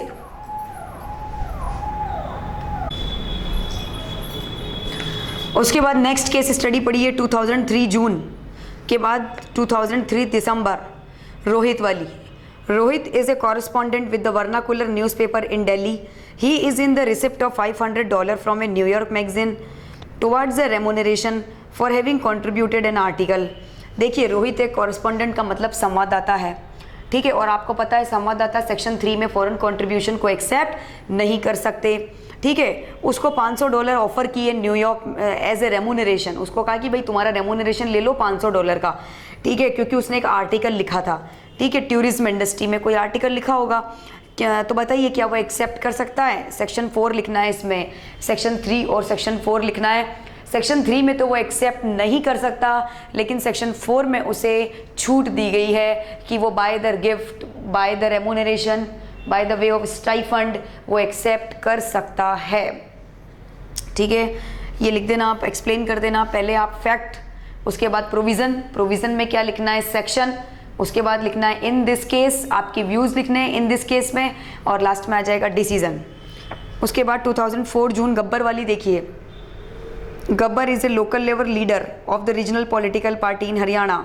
हरियाणा में वो पॉलिटिकल पार्टी का लीडर है। उसको $5,000 मिलने वाले हैं फॉरेन सोर्स से for a transaction made by foreign source with the government of Haryana. क्या वो रिसीव कर सकता है? वही सेक्शन 3 कि पॉलिटिकल पार्टी फॉरेन कंट्रीब्यूशन को एक्सेप्ट नहीं कर सकती, और सेक्शन 4 बताना है साथ में, लेकिन एक्सेप्ट कर सकती है सेक्शन 4 में बताए गए तरीकों से। उसके बाद 2004 दिसंबर मॉडर्न वाला, modern educational institute new Delhi एक NPO नॉन प्रॉफिट ऑर्गेनाइजेशन है, engaged in the building the students career, student का करियर बनाने में लगा हुआ है। बिल्डिंग का मतलब बनाने में लगा हुआ है। 4 of its brilliant students are in the receipt of scholarship, 4 student, इस इंस्टीट्यूट के 4 स्टूडेंट को स्कॉलरशिप मिलने वाली है US से, US बेस्ड एजुकेशनल इंस्टीट्यूशन से। डिस्कस करिए कि क्या वो एक्सेप्ट कर सकते हैं। वही सेक्शन 11 और 12, इसमें 11 और 12 आएगा क्योंकि ये एजुकेशनल ऑर्गेनाइजेशन है। सेक्शन 11 में है ना, ऐसे ऑर्गेनाइजेशन जो एजुकेशनल, कल्चरल, सोशल काम में लगे हुए हैं, और अगर वो फॉरेन कंट्रीब्यूशन को एक्सेप्ट करना चाहते हैं तो उन्हें CG से क्या लेना होगा? COR। तो सेक्शन 11 और 12 लिखना है। नेक्स्ट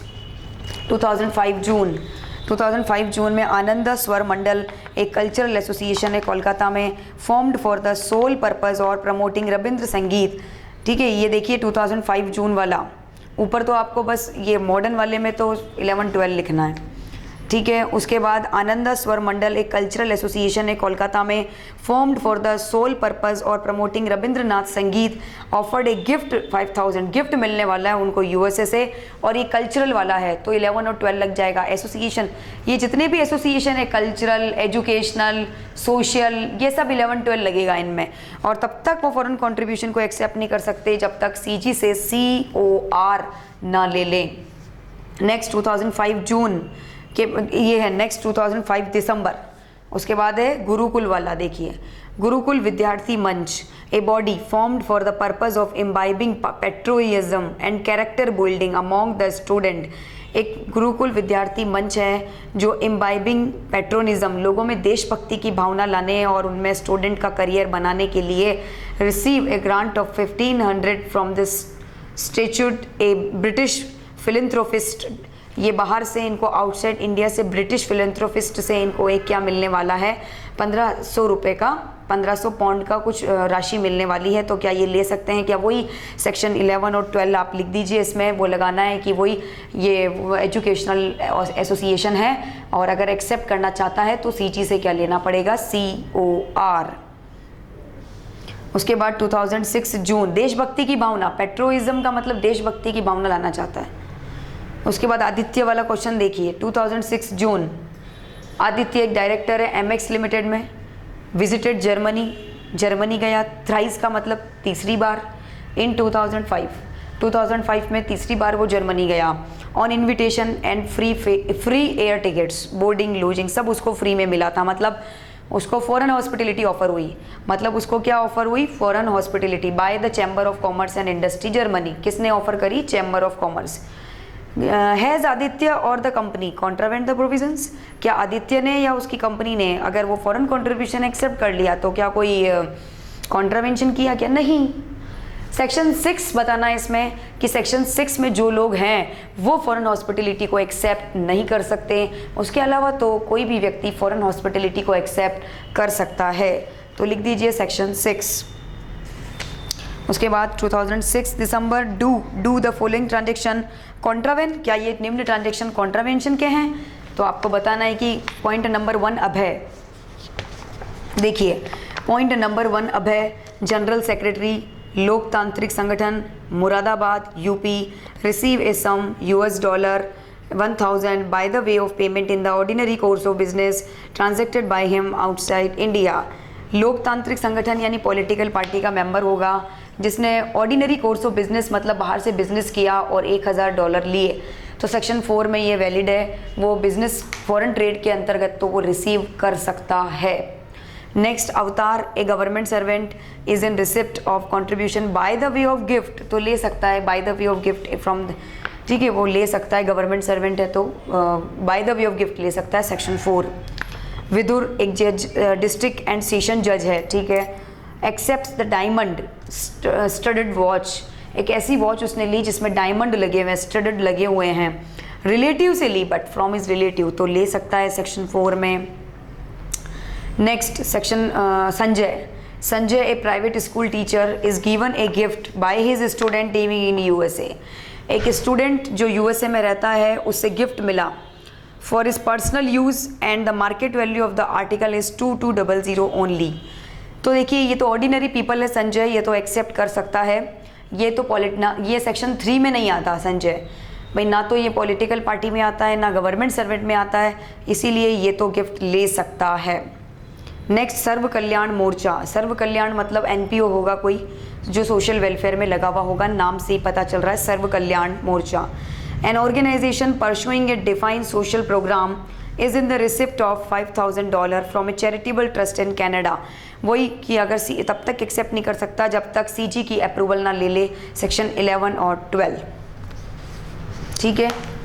उसके बाद है नेक्स्ट 2007 दिसंबर डेस्टिट्यूट रिहेबिलिटेशन, एक एनजीओ मतलब कोई एनपीओ है, devoted to cause and ameliorating a lot of, देखिए डेस्टिट्यूट रिहेबिलिटेशन एक एनजीओ है, devoted to cause ameliorating the lot of destitute का मतलब निस्सहाय लोगों को, नीडी लोगों को लॉट्स ऑफ यानी सहायता देने के लिए उसको $5000 का ऑफर मिला अमेरिका से कि तुम ले लो, वही सेक्शन 11 और 12 लगेंगे। तब तक नहीं ले सकता जब तक सीजी से COR प्राप्त ना कर ले। ये आपकी FCRA की केस स्टडी जो ज़्यादातर किस पे बेस्ड है, सेक्शन 3, सेक्शन 4 और 11 और 12 और एक सेक्शन 6 फॉरेन हॉस्पिटलिटी, केवल यही सेक्शन इम्पॉर्टेंट है एग्ज़ाम पर्पस से।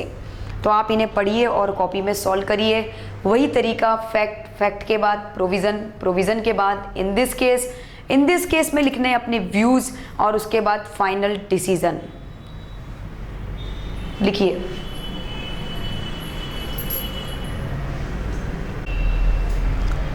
हिंदी में लिखिए, जब कोई कंपनी समापन में चली जाती है, जब कोई कंपनी समापन में चली जाती है तो वह हाईकोर्ट के कंट्रोल में आ जाती है, तो वह हाईकोर्ट के कंट्रोल में आ जाती है, तो वह हाईकोर्ट के कंट्रोल में आ जाती है। यदि सीजी उस उद्योग को रीस्टार्ट करना चाहती है, यदि सीजी उस उद्योग को रीस्टार्ट करना चाहती है तो उसका टेकओवर कर सकती है। यदि सीजी उस इंडस्ट्री को रीस्टार्ट करना चाहती है तो उसका टेकओवर कर सकती है।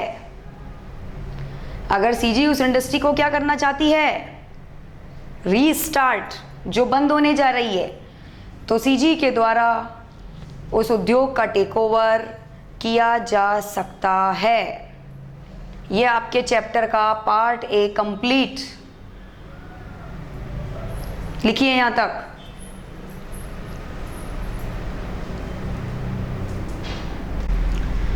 इसी इड्रा चैप्टर का पार्ट B हेडिंग डालिए, इड्रा पार्ट B। इस चैप्टर का नाम है MSME 2006।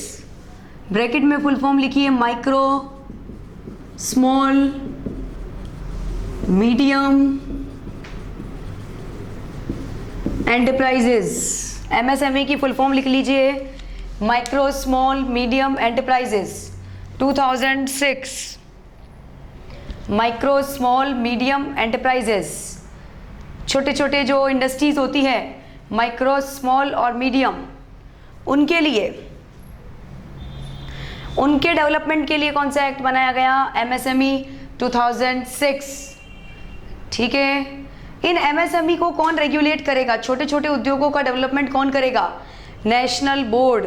इन छोटे छोटे इंडस्ट्रीज का डेवलपमेंट करने के लिए सीजी ने किसको बनाया है, नेशनल बोर्ड। पहले आप सुन लीजिए, बाद में लिख लेना। मैं बोल रही हूँ ये छोटे छोटे उद्योग जो हों हैं, सरकार चाहती है कि मैं इन्हें भी तो इन पर भी तो ध्यान दूं, क्योंकि देखो छोटे उद्योग ही तो बड़ी कैटेगरी में आएंगे बाद में। तो ये जो छोटे छोटे माइक्रो स्मॉल और मीडियम एंटरप्राइजेज होते हैं, इनका डेवलपमेंट करने के लिए किसको बनाया गया है, नेशनल बोर्ड को। तो इंट्रोडक्शन में लिखिए,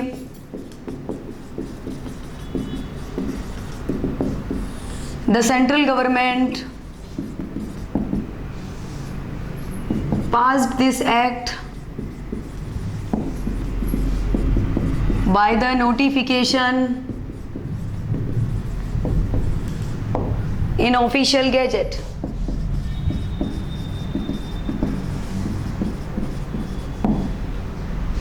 And also established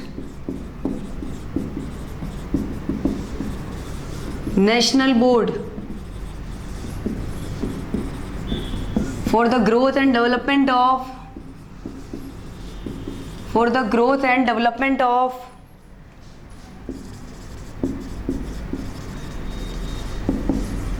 micro, small and medium enterprises. लिखिए, हिंदी में लिखिए, सीजी के द्वारा ऑफिशियल गैजेट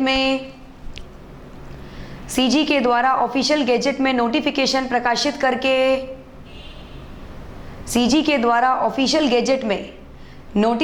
प्रकाशित करके इस एक्ट की स्थापना की गई।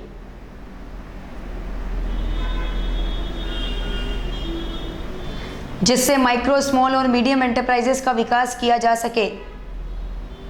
जिससे माइक्रो, स्मॉल तथा मीडियम एंटरप्राइजेस का विकास किया जा सके।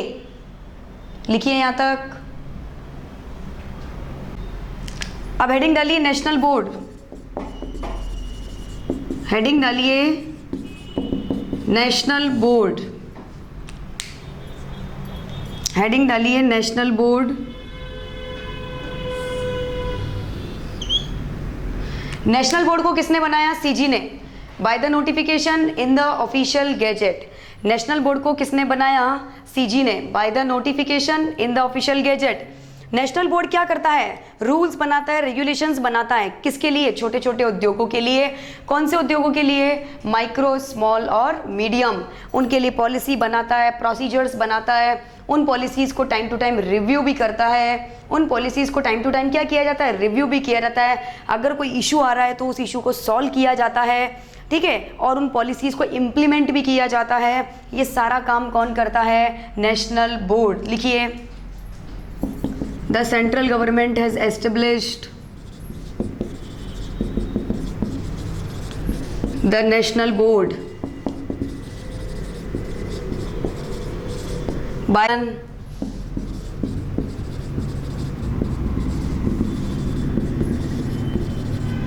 in official gazette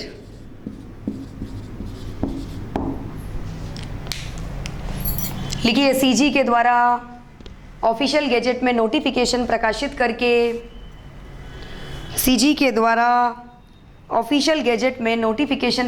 करके नेशनल बोर्ड की स्थापना की गई।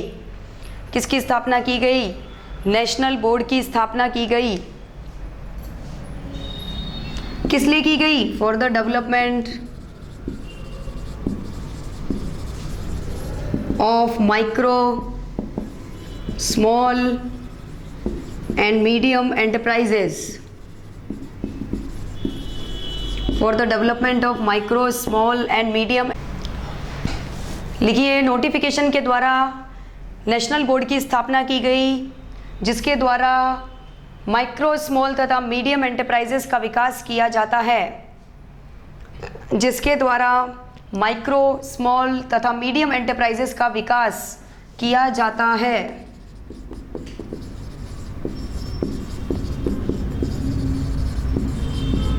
हेडिंग डालिए, functions of national board. Functions of national board. National board के क्या काम हैं? Functions of national board, policies बनाना। ए पॉइंट लिखिए, टू फ्रेम द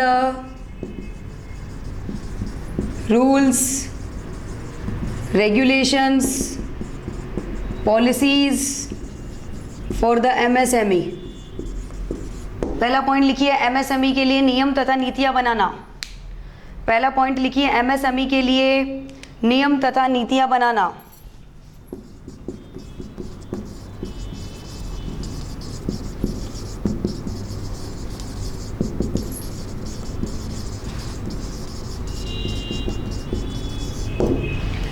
उन्हें इंफ्रास्ट्रक्चर फैसिलिटी देना, सारा इंफ्रास्ट्रक्चर फैसिलिटी देना, मशीन वगैरह, उनके लिए ट्रांसपोर्टेशन वगैरह, पावर, इलेक्ट्रिसिटी, पानी, ये सब। तो लिखिए आधारभूत सुविधाएं प्रदान करना, एमएसएमई को आधारभूत सुविधाएं प्रदान करना, एमएसएमई को आधारभूत सुविधाएं प्रदान करना। सी पॉइंट लिखिए, सी पॉइंट लिखिए, टू इम्प्लीमेंट द पॉलिसीज, नीतियों को लागू करना, to implement the policies, to increase the competition, बढ़ाना मार्केट में, to increase the competition between MSME, लिखिए एमएसएमई के बीच में प्रतिस्पर्धा बढ़ाना, to increase the competition, MSME के आपस में, क्योंकि जितना कंपटीशन बढ़ेगा उतनी टेक्नोलॉजी बढ़ेगी, कंपटीशन ही नहीं होगा तो टेक्नोलॉजी नहीं बढ़ेगी। पहला पॉइंट क्या लिखा, रूल्स व रेगुलेशन बनाना एमएसएमई के लिए। दूसरा आधारभूत सुविधाएं प्रदान करना। तीसरा पॉइंट नियम तथा नीतियों को लागू करना। नेक्स्ट पॉइंट एमएसएमई के बीच प्रतिस्पर्धा को बढ़ाना। अब मेरे को एक बात बताइए, किस इंडस्ट्री को माइक्रो कहूँ, किसे स्मॉल कहूँ और किसे मीडियम कहूँ? तो सबकी अपनी अपनी लिमिट है कि अगर इस लिमिट तक प्रोडक्शन करती है तो माइक्रो, इस लिमिट तक प्रोडक्शन करती है तो स्मॉल, और इस लिमिट तक करती है तो मीडियम। तो वो लिमिट लिखिए, limit of MSME, limit of MSME.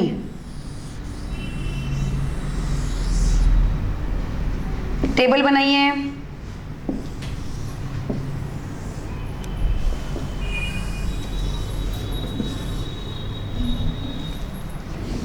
Category इधर है वैल्यू ऑफ गुड्स, और इधर आ जाएगा वैल्यू ऑफ सर्विसेज। क्योंकि देखो जरूरी नहीं है वो गुड्स बनाती हो, वो इंडस्ट्री हो सकता है कोई सर्विस भी देती हो। जैसे आज टेलीफोन इंडस्ट्री, जो टेलीकॉम इंडस्ट्रीज होती है वो तो सर्विसेज ही दे रही है आपको, लेकिन मान लो कोई ऑयल बना रही है तो वो तो प्रोडक्ट हो गया, सोप बना रही है तो वो प्रोडक्ट हो गया, लेकिन आपको टेलीफोन सर्विसेज दी जा रही है या और कोई कंसल्टेंसी सर्विसेज दे रही है तो वो सर्विसेज अलग आएगा और गुड्स की कैटेगरी अलग आ जाएगी। और इसमें पहला पॉइंट आ जाएगा माइक्रो और दूसरा आ जाएगा स्मॉल और तीसरा आ जाएगा मीडियम। पहला है माइक्रो, दूसरा है स्मॉल और तीसरा है मीडियम। तो 25 लाख तक अगर गुड्स प्रोडक्शन होता है, गुड्स का प्रोडक्शन की बात हो रही है कि अगर 25 लाख तक गुड्स का प्रोडक्शन होता है तो माइक्रो। तो लिखिए अप टू ₹25 lakhs, ब्रैकेट में लिख रही हूँ प्रोडक्शन 25 लाख तक।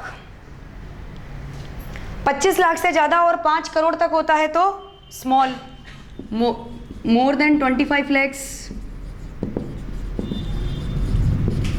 But up to ₹5 crores। 5 crore तक इतना और 10 करोड़ तक मीडियम हो जाएगा। 10 करोड़ तक क्या हो जाएगा? मीडियम। लिखिए कि मोर देन 5 crores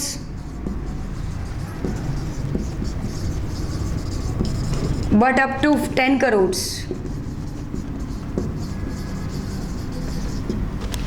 25 लाख तक तो माइक्रो। इसको ऐसे देखिए शॉर्ट में कैसे याद करना है आपको, 25, 5, 10 और इधर है वापस से 10, 2, 5, 25, 5, 10। भाई 25 लाख तक, 5 करोड़ तक, 10 करोड़ तक हमेशा स्टार्टिंग लैक्स से होती है फिर करोड़ तक पहुंचती है। इधर भी स्टार्टिंग लैक्स से होगी फिर करोड़ तक पहुंचेगी। स्टार्टिंग क्या है यहाँ पे, यहाँ 10 से खत्म हो रहा है, यहाँ पे 10 लाख तक, फिर 2 करोड़ तक, फिर 5 करोड़ तक। तो लिखिए अप टू ₹10 lakhs, फिर more than 10 lakhs but up to ₹2 crores। more than 2 crores but up to ₹5 crores। ये इनकी कैटेगरी है कि माइक्रो किसे कहें, स्मॉल किसे कहें और मीडियम। उतारिए 25, 5, 10, 10, 2 और 5।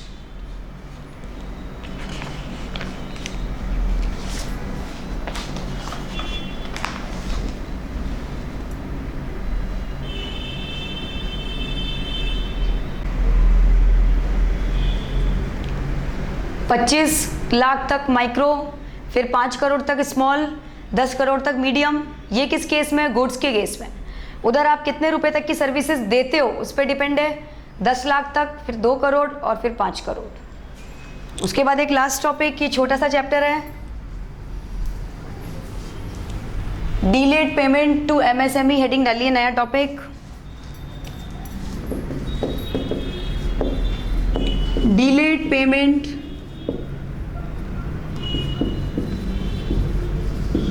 To MSME।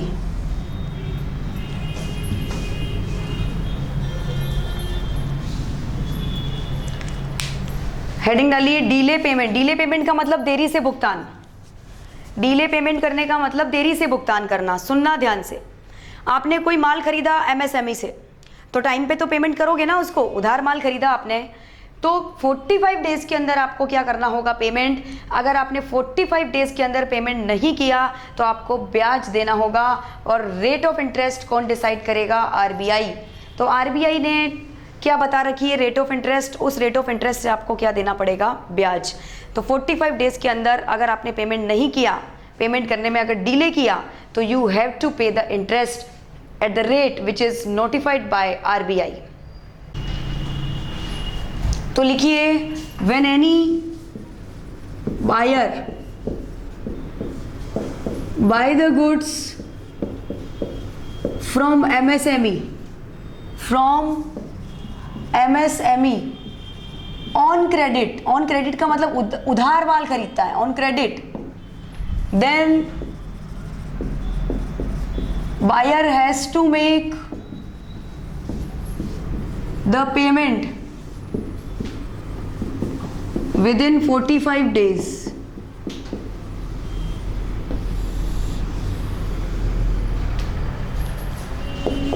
When buyer makes the delay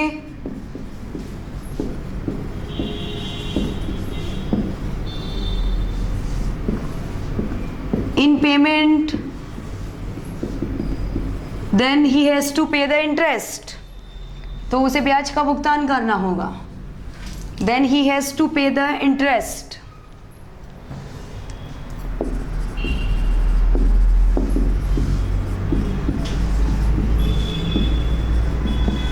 which is notified by RBI।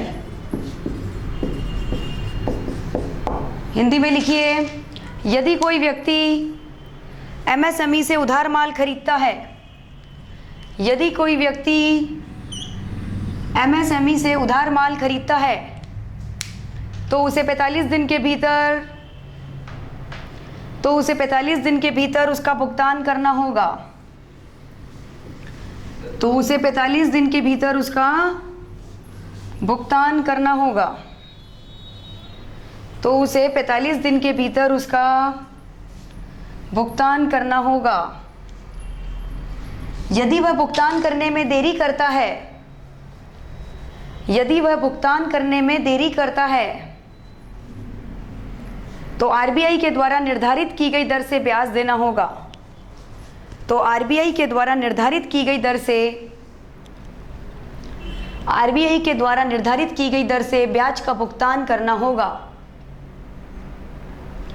RBI के द्वारा निर्धारित की गई दर से ब्याज का भुगतान करना होगा।